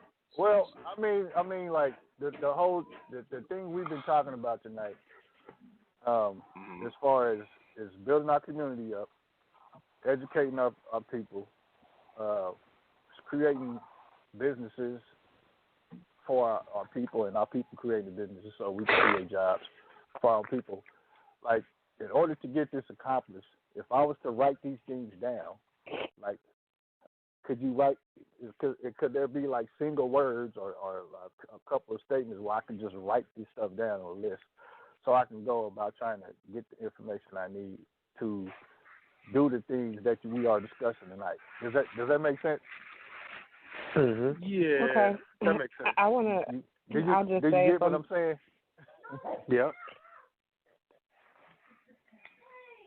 I'll just say from my perspective, I think, like I said, starting a black business and making sure that you're only doing business with black people, making sure that you're staying abreast of what's going on in the black community, because, like I said, we have needs that need to be met, and those needs can be met from a business structure. If you figure out how your people need to be served, then you can be, you can do that by analyzing your people, watching them, and figuring out services and products that you can create to meet the needs of people. Just simply make sure that you are rooting your business in something that is sustainable and something that people actually need. And that, to me, it would be a good way to get started in the way of building up the black community and not having your patronage strictly going to a European system or a European structure. If you have your own black business and black people are doing business with you and they're supporting you, then you have efficiently taken the middleman out of the situation. You can do that even further by properly nationalizing yourself. If you take your legal title off of your business transactions and put it in the correct status as an indigenous person or as a national, instead of calling yourself black, then that helps even further for us to create a black national market where we can simply do business with ourselves commercially without having to worry about what the Europeans are doing. So I would encourage each person to pursue their own national status, getting that corrected, and then starting a business, going into business with people who are also under the correct national status. All right, we got somebody in the chat room, Delinas, develop a curriculum and keep class size as small as 5 to 10 students at different homes in designated wards of the area. That's a suggestion, I guess. We have other callers though, but whenever you're ready. All right. Did you want to tap into that, Brother Moses? Yeah, I think if he was asking about a list to kind of synthesize what next steps to be taken, one, I'd have to start with, this is one of the most important things for me.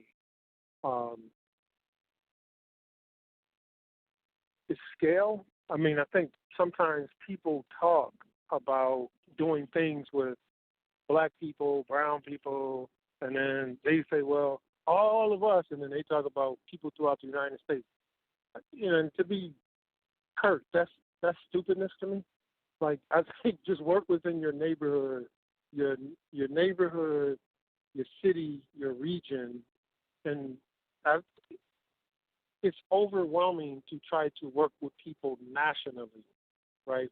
Because none of us have, at least to my knowledge, like none of us have like some national acclaim in order to coalesce people together. So I think the first part of it is scale, and I think that has to be on the list. The second part is looking at systems of economy and systems of collaboration, right? So that, and these are in no particular order after this, but when you talk about, and I'm just going back to the first one, you think about uniting black people, like some people talking about, oh, the nation of Israel, or the nation of this, or all black people, the lost tribes, or whatever else. Like, they try to do it on a whole United States type of way, and that's, again, it's ridiculous. So scale is the first. I think the second thing would be,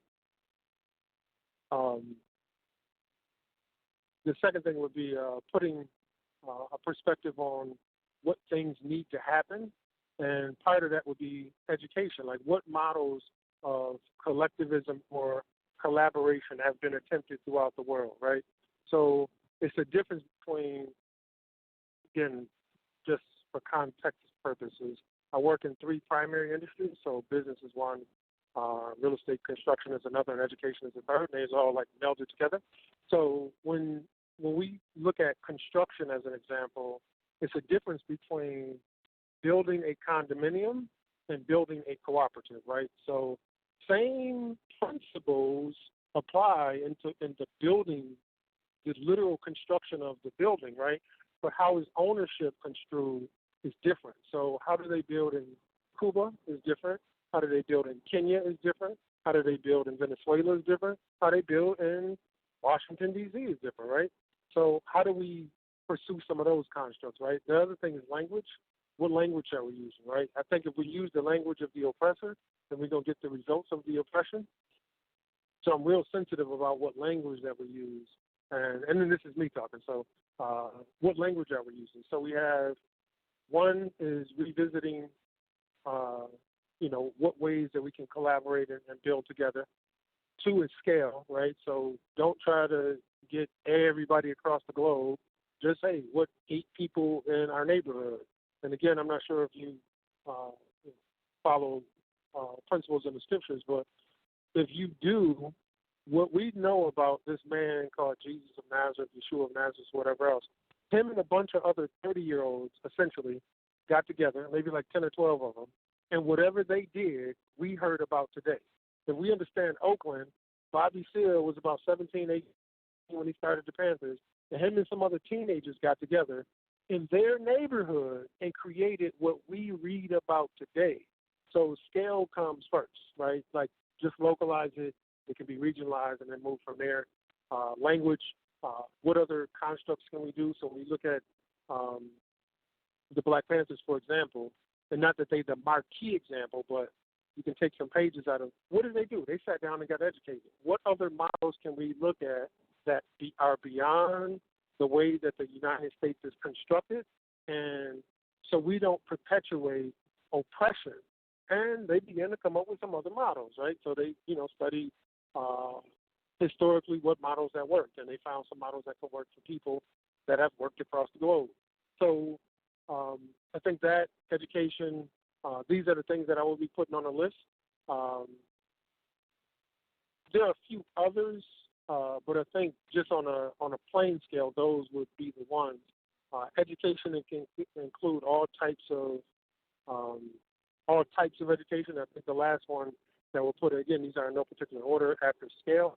The last one I will put is deconstructing what has currently been offered to us. So whether you subscribe to a particular religion or the Bible, like the way that we have been taught most of these things have been from the lens of our oppressor. So how can we revisit these things, be taught and educated appropriately, and use those things, our new education, as a model to go out and create something new, right? Not perpetuate what we already know and what we have been taught. Cool. Yeah, so I hope that answered the brother's questions. That was pretty detailed from both Sister Reese and Brother Moses. Go ahead, Sal. Ready for the next one? All right, we got last caller right now. It's 563. You're live. How you doing? This week again. I wanted to ask the brother that said he deal with environmental. He own a business dealing with environmental things. Is that Moses?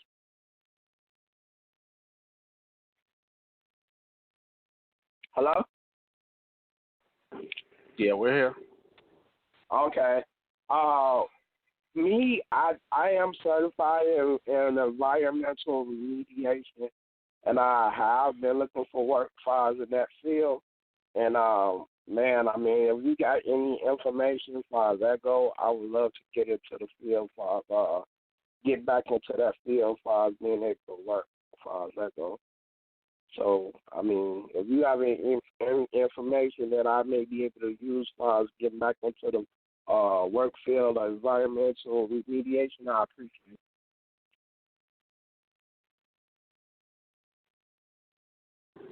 Yeah, Moses, you there? Yeah, which field did he say? Because he said environmental something?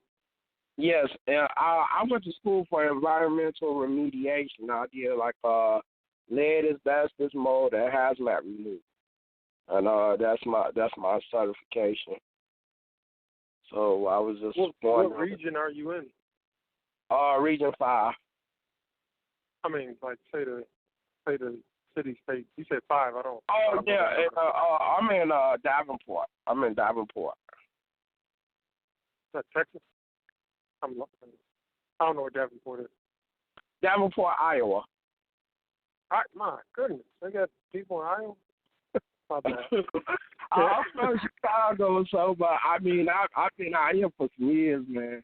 I've been out here for some years, but I got certified in Chicago when I was doing abatement removal.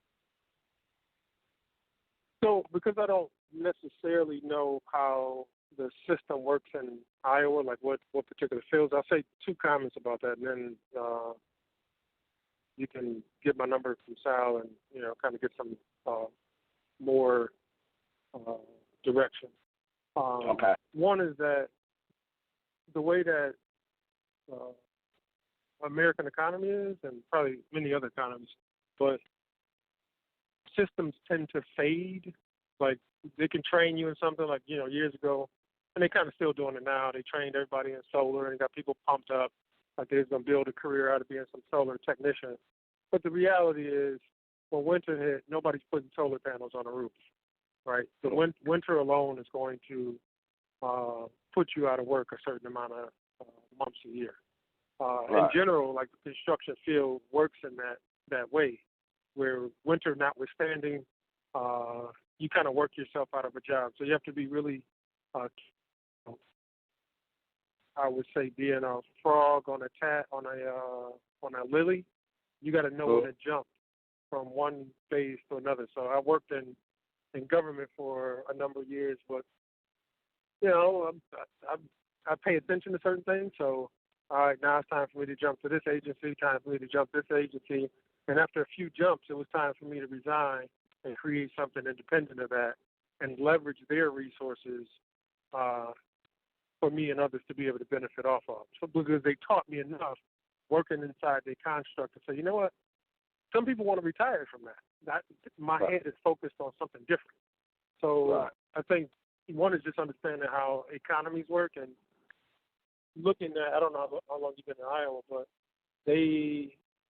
what does the industry look like there, right? And in terms of what they call workforce development, what I often encourage people to do is, if you are currently unemployed, and people don't necessarily like this all the time, because it depends on where your mindset is. If you're currently unemployed, meaning you have at least 30 to 40 hours a week free, then go volunteer somewhere that renders the service that you want to render, or that offers the skills that you want to learn, and make yourself indispensable in there. Because I think, again, we kind of said it a little earlier in the conversation, one of the things that you want to do is learn from those that have opportunity to teach.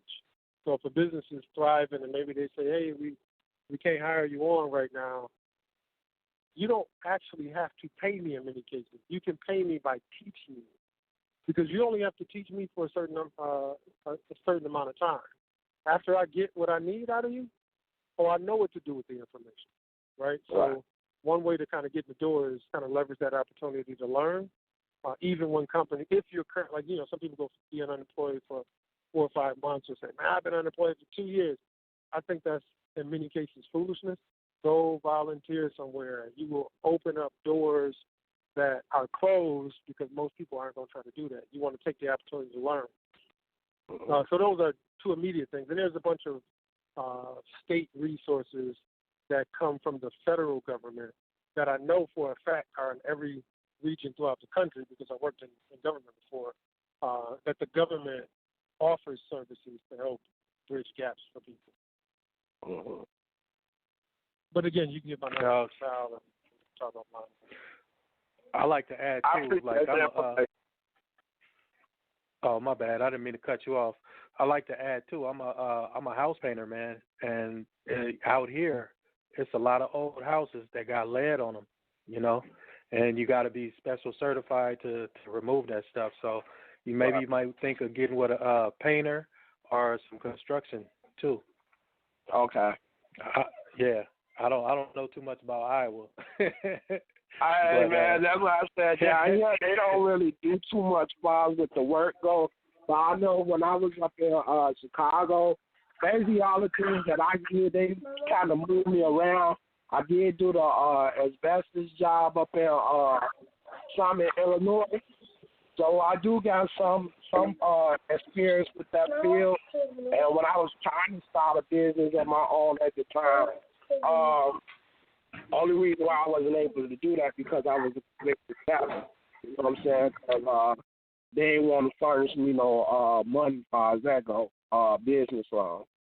So that's too much what happened with that. But other than that, when I did try to boost up my experience, I know they was talking about the Brownfield project up in California, where you was able to work for free and be able to use their equipment and get hands-on experience, and therefore you was about to able to get into the 8A program, which you will be able to do contract agreements with other business just to build up your own. So I know it ain't really too much. Did you say 8A? Yeah, the 8A program. They do like it was a business contract. Yeah. Yeah, and again, we can talk offline about, like government certifications, et cetera, but like those doors, and again, when people want to start businesses, there's so much information that you need to know and so many things that you have to do to be able to not only just build the infrastructure for it, but, generate revenue for it. And I'm keen to how government particularly will pay you to administer some of the same services that people minister, but it's a heavy paperwork game. So you got to have papers in order, because that's what they respect: paperwork and paper trails.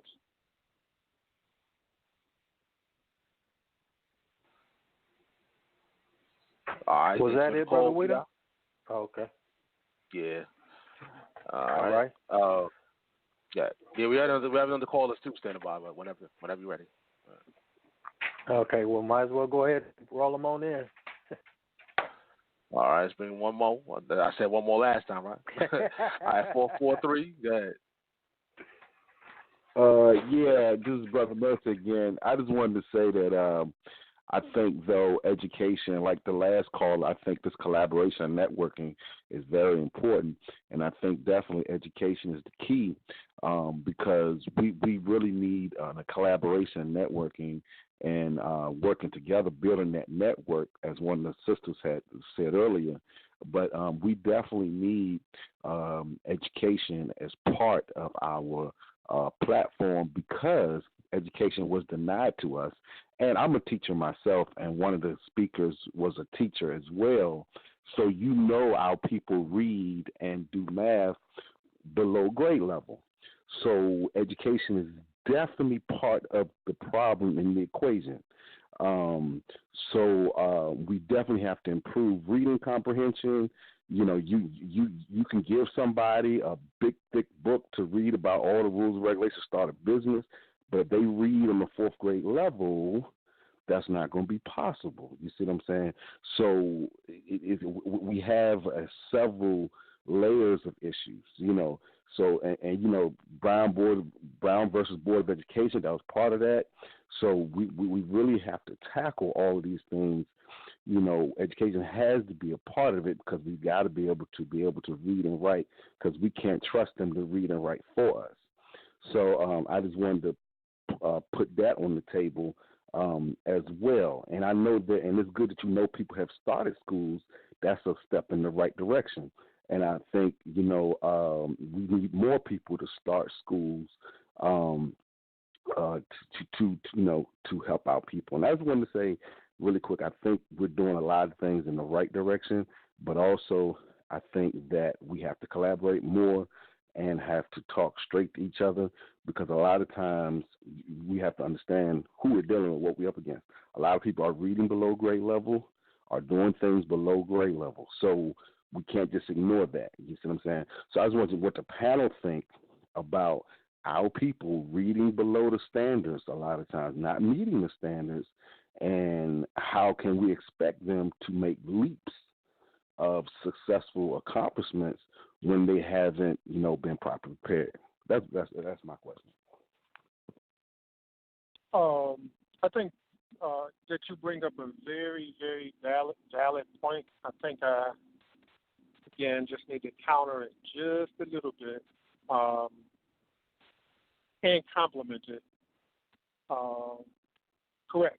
You do have a lot of young adults and adults. I mean, the rate of functional illiteracy in many cities and the United States in general is extremely high.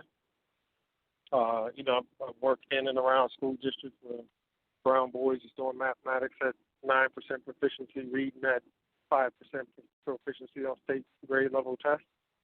The way I would like to counter that, because I'm complimenting it first, and I agree, because if you work, and when I first started working in the circle of education at one of the universities, people told me that, and I'm like, that's not true.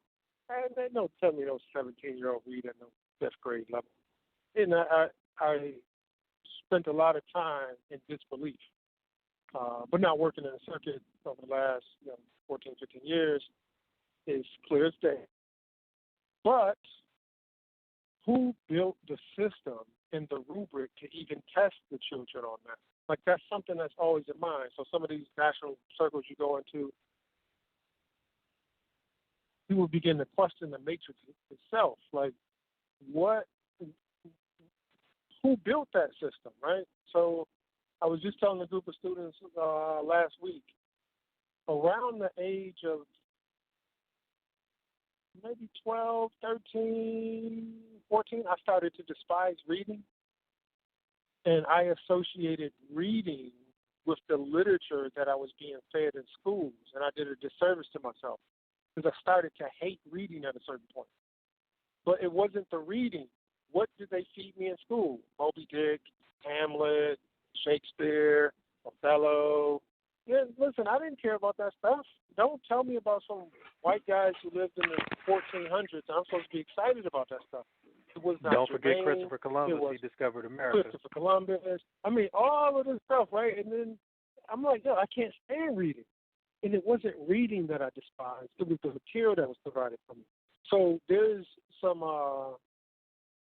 work that has been surfacing over the last 6 to 7 years that I'm becoming aware of now to deconstruct the state standards, because that's predicated on, federal government funding, they call it No Child Left Behind, and et cetera, et cetera. And as long as those systems are in play and those rubrics are in play, they'll build on how children should be able to read proficiently according to their standards. And again, some of them are accurate. I'm not just trying to dismantle all of it, but some of those are left to question. What do you mean by reading comprehension? And again, because I work with adults and kids, I'm real clear that some people just can't understand, right? But also we need to probably revisit some of the systems that are set up, because some of those systems were built to fail. Like it's actually doing a very good job of being built to fail, because again, it perpetuates a permanent underclass. And because you have a permanent underclass, you'll always have people who are unemployed. You'll always have people working on the margins, and you will always have people who will never be able to cross the threshold unless they're the one anomaly who break through and be the NBA star or the NFL star or the singer who can shake and dance and make a hit record. But in general, yeah, I totally agree. Education is a huge crisis, and not just teaching people what to teach, but just being able to be functionally competent to sit and read and write and comprehend what's being written. All important.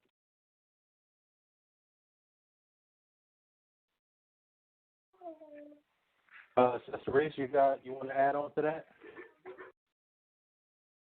Well, I've always been one to strongly advocate for education. I think that's one thing that we definitely would be wise to invest in nationally. But I also think that we have to recognize where we are right now when it comes to education, because our people, to me, are in a place where we have to look at many being called but few being chosen at this point, because right now our society is in a make or break type of position where we have to pick up with everything we have on hand right now and make some moves.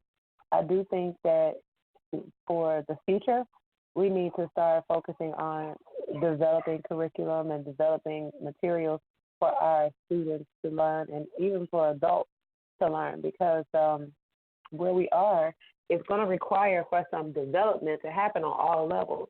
Our students need better education materials, and our adults need better educational materials. So if we can think about education in such a way where it's a collective group effort, where people on all levels of knowledge, from your most intelligent Black people all the way down to those of us who can't read and write, if all of us collectively pick up our resources, whether they be mental resources, financial resources, manpower, whatever the case, we pick up all those things and learn to have allegiance to ourselves with our resources. Everything that we have can be reinvested into our own communities. But it's, for us to look at education, it's going to be a right now action, and it's also going to be a planning for the future action. Even though everybody's not smart enough to do what we need to do right now, we do have some people in our society that are smart enough to begin making moves in the right direction. And then we can worry about developing the educational materials for those who are without after we begin to take some immediate action. And so to me, of course, education is definitely going to be one of our foundational pieces of moving forward before we start to build a structure.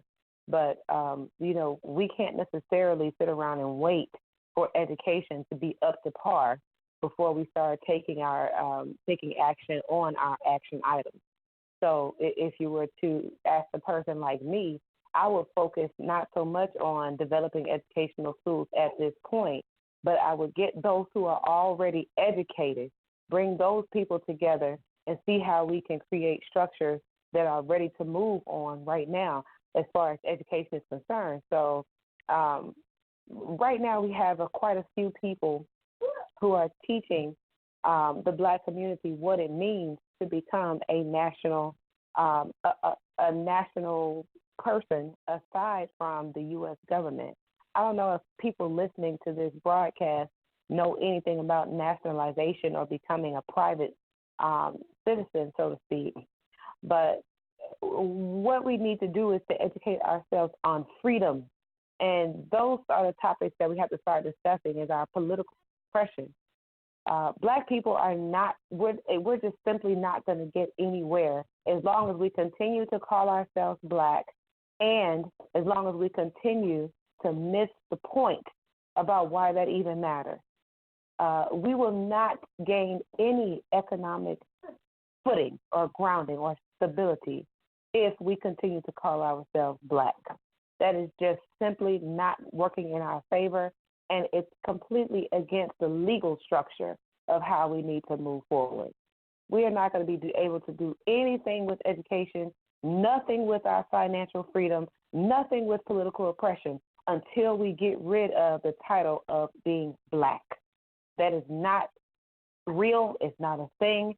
And we have to stop proclaiming that if we think we're going to make moves on a global world market where we are recognized as an actual nation, and where we are recognized as a nation of people when we go to address the UN, or when we go to fight for political oppression, or when we go to create economic industries under our own nation of people. We're not going to be able to do that if we keep calling ourselves Black. Being Black is something that Europeans gave us. That is something that the Europeans own. And as long as we call ourselves Black, we will forever be owned by the European structure. We have to legally divorce that idea.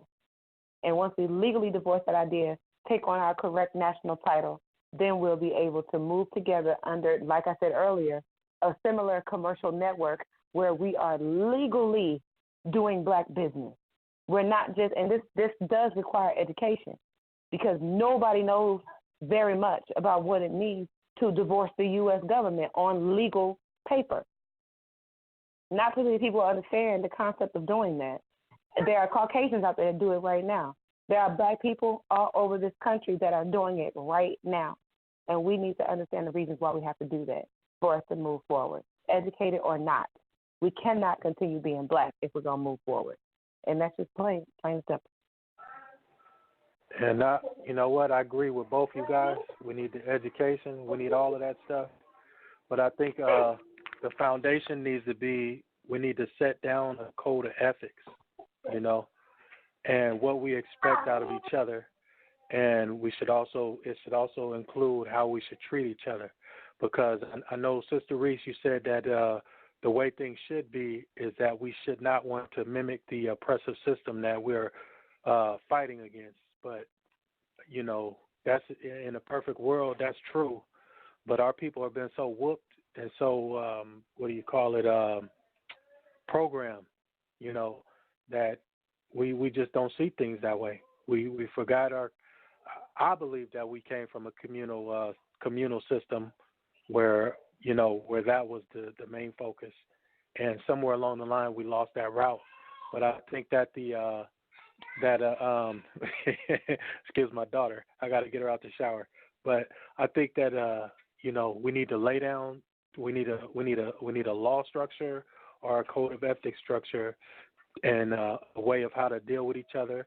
And then we also, in that education, teach the kids how to deal with people instead of, you know, having them fall to the ways and being taught in a capitalistic society. Does anybody know anything about the legal structure that we already have in place under the law? Anything about contract law, the Uniform Commercial Code, or nationalism? Is anybody on the line familiar with those ideas so we can try to talk about it? Hold on one second. I got to get my daughter out the shower. Okay, that's a general question. Yeah, I'm familiar with them, but I'd like to back up. Sal, you said someone made a comment maybe it was online, about starting a school in the house. Do you still have that comment? I got to look for it. I got to look for that comment. Oh, they made a comment like that. And it seemed like maybe we, or whatever, glanced over it. But I wanted to hear that again, if you don't mind. When I found it, I'll bring it out. But go ahead, though. I'm still looking for it. Oh, okay. So one of the things that I was thinking when I heard it, I just wanted to hear it again. But sometimes if we have a conversation about creating something, I think the brother called in and said something to the extent about doing business in Ghana. And I was pretty much saying we can export the same ideology. And I think one of the good things in terms of, people who want to build schools, technically don't necessarily have an issue with that. It's more about what to teach. But it's also a whole nother movement that I definitely applaud. Like, just walk out of schools, right? like everybody just walk out of schools, right? Because you don't have to your traditional institutions. And I think more families, as at least they're advancing the medicines upon people. New York just passed a law. D.C., Maryland passed a law. I don't know if it's coming out of the federal government where you need to vaccinate and inoculate your children with all of these substances in order to go to school. And people have decided that, all right, well, I'm just not going to send my child to school. And whether they construe that that's sustainable or not, time will tell.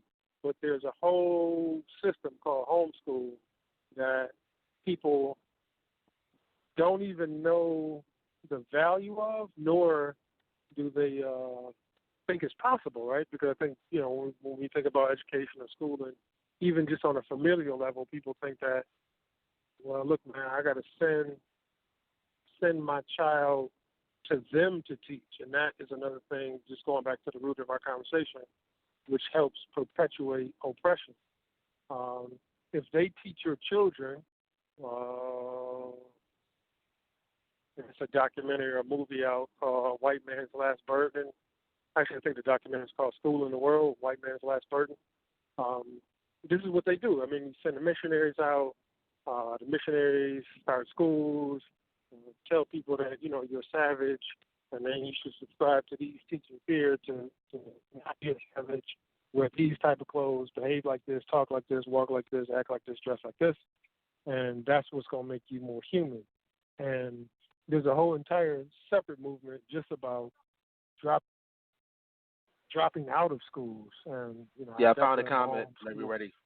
I found that comment. Yeah, and I'm definitely an advocate of people pulling their children out of school and creating those collectives to just look, man, we're going to teach children ourselves, right? So that way you don't have to perpetuate, the supremacy system. But can you go ahead and read the comment if you don't mind? All right, it says, develop a curriculum and keep class sizes as small as 5 to 10 students at different homes in designated wards of the area. Yeah, like that's something that can be done on a small scale. So a lot of times when I think people are talking about nationalizing something, 10 students, people right in the neighborhood, if you have the skills and you work cooperatively and schedule the time out, the person who is the man who does carpentry can teach the children. The person who is the agriculturalist or the cook can do that. The person who is the biologist or the chemist can teach the children. And again, you won't have to perpetuate the system. So I didn't want to glance over that comment. I heard it earlier and we kind of moved on, but that was really important to me because I think that reaffirms the ideal of starting on a small scale.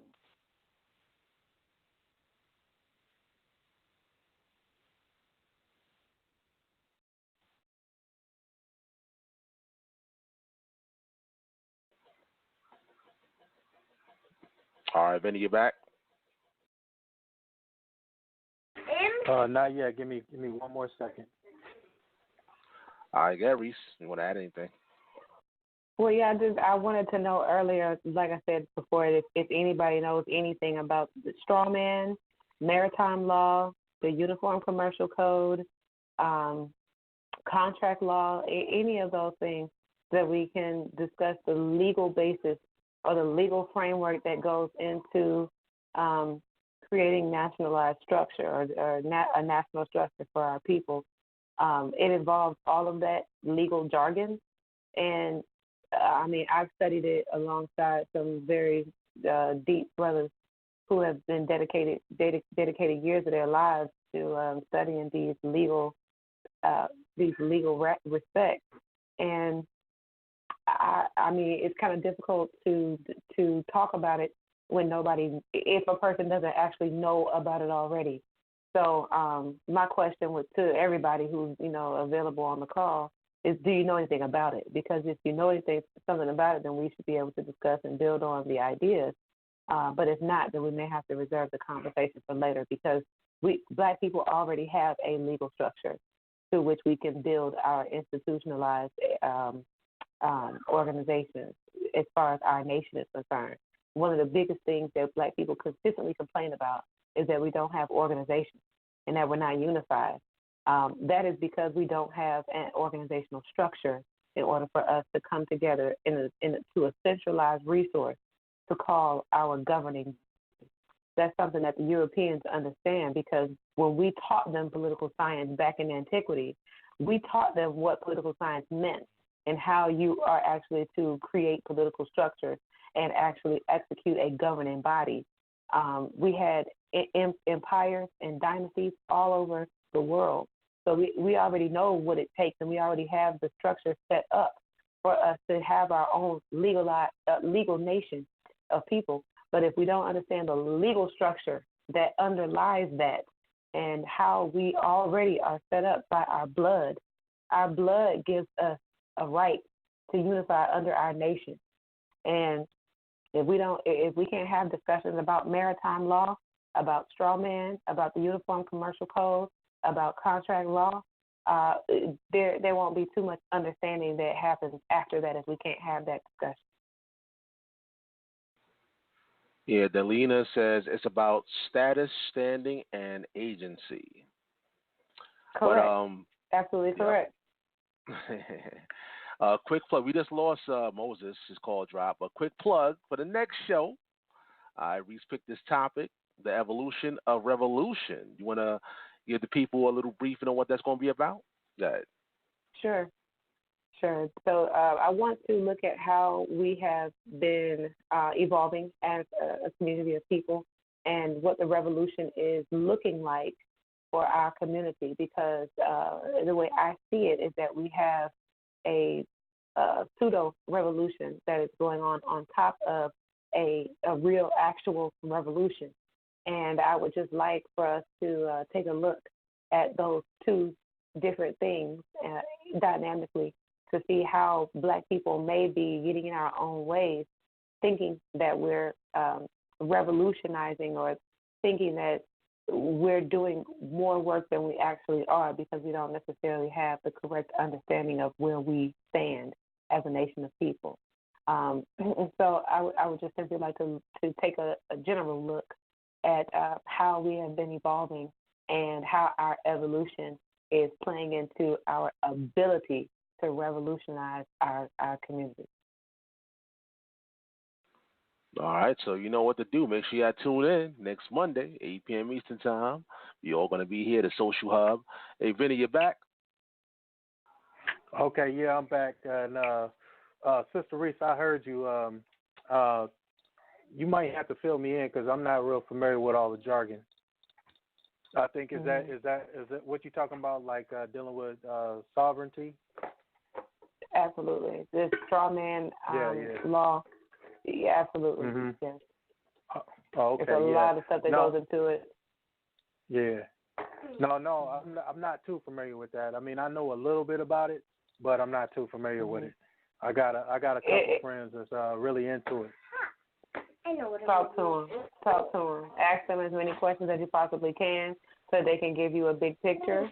The people that I've talked to have spent years dedicated to study, and that's actually what it takes to get a handle on what's going on. But when you talk to people who have years of study, then they'll be able to kind of give you a high level, big picture understanding of what it means to become a privatized sovereign or to become a national and to be legally divorced from the U.S.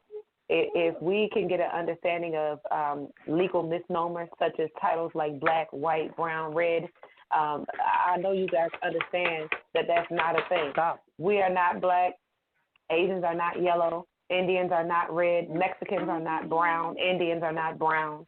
You know, we have, they have legal national titles, and so do we. And so for us to be able to operate under a legal national title, that gives us the groundwork for laying out a nation for ourselves when it comes to forming centralized agencies.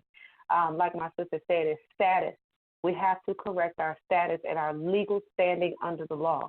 If we do not do that, we are not considered a nation under the law. And if we're not considered a nation under the law, we have no economic or political power as a nation. And that's where black people are going wrong. We are fighting the wrong fight. And so I do agree that education is a key role, a key factor in where we're going, but education on the right things. Like back in the day, the thing that we focused our education on when we were trying to liberate ourselves or trying to fight for integration and all these other things is that people were putting their nose into legal books. You would be able to find black people that could recite you the proclamation or the Declaration of Independence or the Constitution verbatim because they understood that their political power goes into their political knowledge. They have to know the law. And if we don't know the law that undergirds our existence as a nation, then we'll never, ever be able to build on our nation. We have to know what we're doing from a framework point of view. So I would like to invite anybody who is interested in learning about that to contact me because I have several resources of people not only who can educate you, but who can also correct your status for you. I know people who are service providers right now where you can pay them whatever fees they charge for the service. They'll not only educate you, but they'll also get your documents in order, and they will put you under the correct standing under the law so that when you form your businesses, when you're collecting assets, when you're building on your life, you'll be doing that under the correct national status, and your assets are no longer subject to being tyrannized by the U.S. government. So, those are all resources that are already available to us. But we're not educated on it, and we have no idea what these resources, the implication of those resources. So, hit me up if you guys are interested in learning about that because it is definitely pivotal in our evolution and our revolution at the same time. Yeah, we definitely got a lot to talk about because we definitely got to get out of this mind state that we've been in. We got to escape the white supremacy. And I think. Go ahead, sis. I was just going to tell you guys I have books for download on my website about this. If you go to ReeseRoberts.com and join as a member, you'll get free downloads. You can just go straight to the website and download the resources that you can start learning. That was it. Sound good. And I think that'll probably be a good time to end the convo unless you got anything else you want to say, sis? No, that was it for me. That's it? That's right. And I appreciate everybody for listening. Sister Reese, definitely appreciate being on the panel with you again. A lot of good information. Brother Moses and Sister Jennifer, and also all the callers. We definitely appreciate you guys for calling in. And Brother Sal, do your thing, man.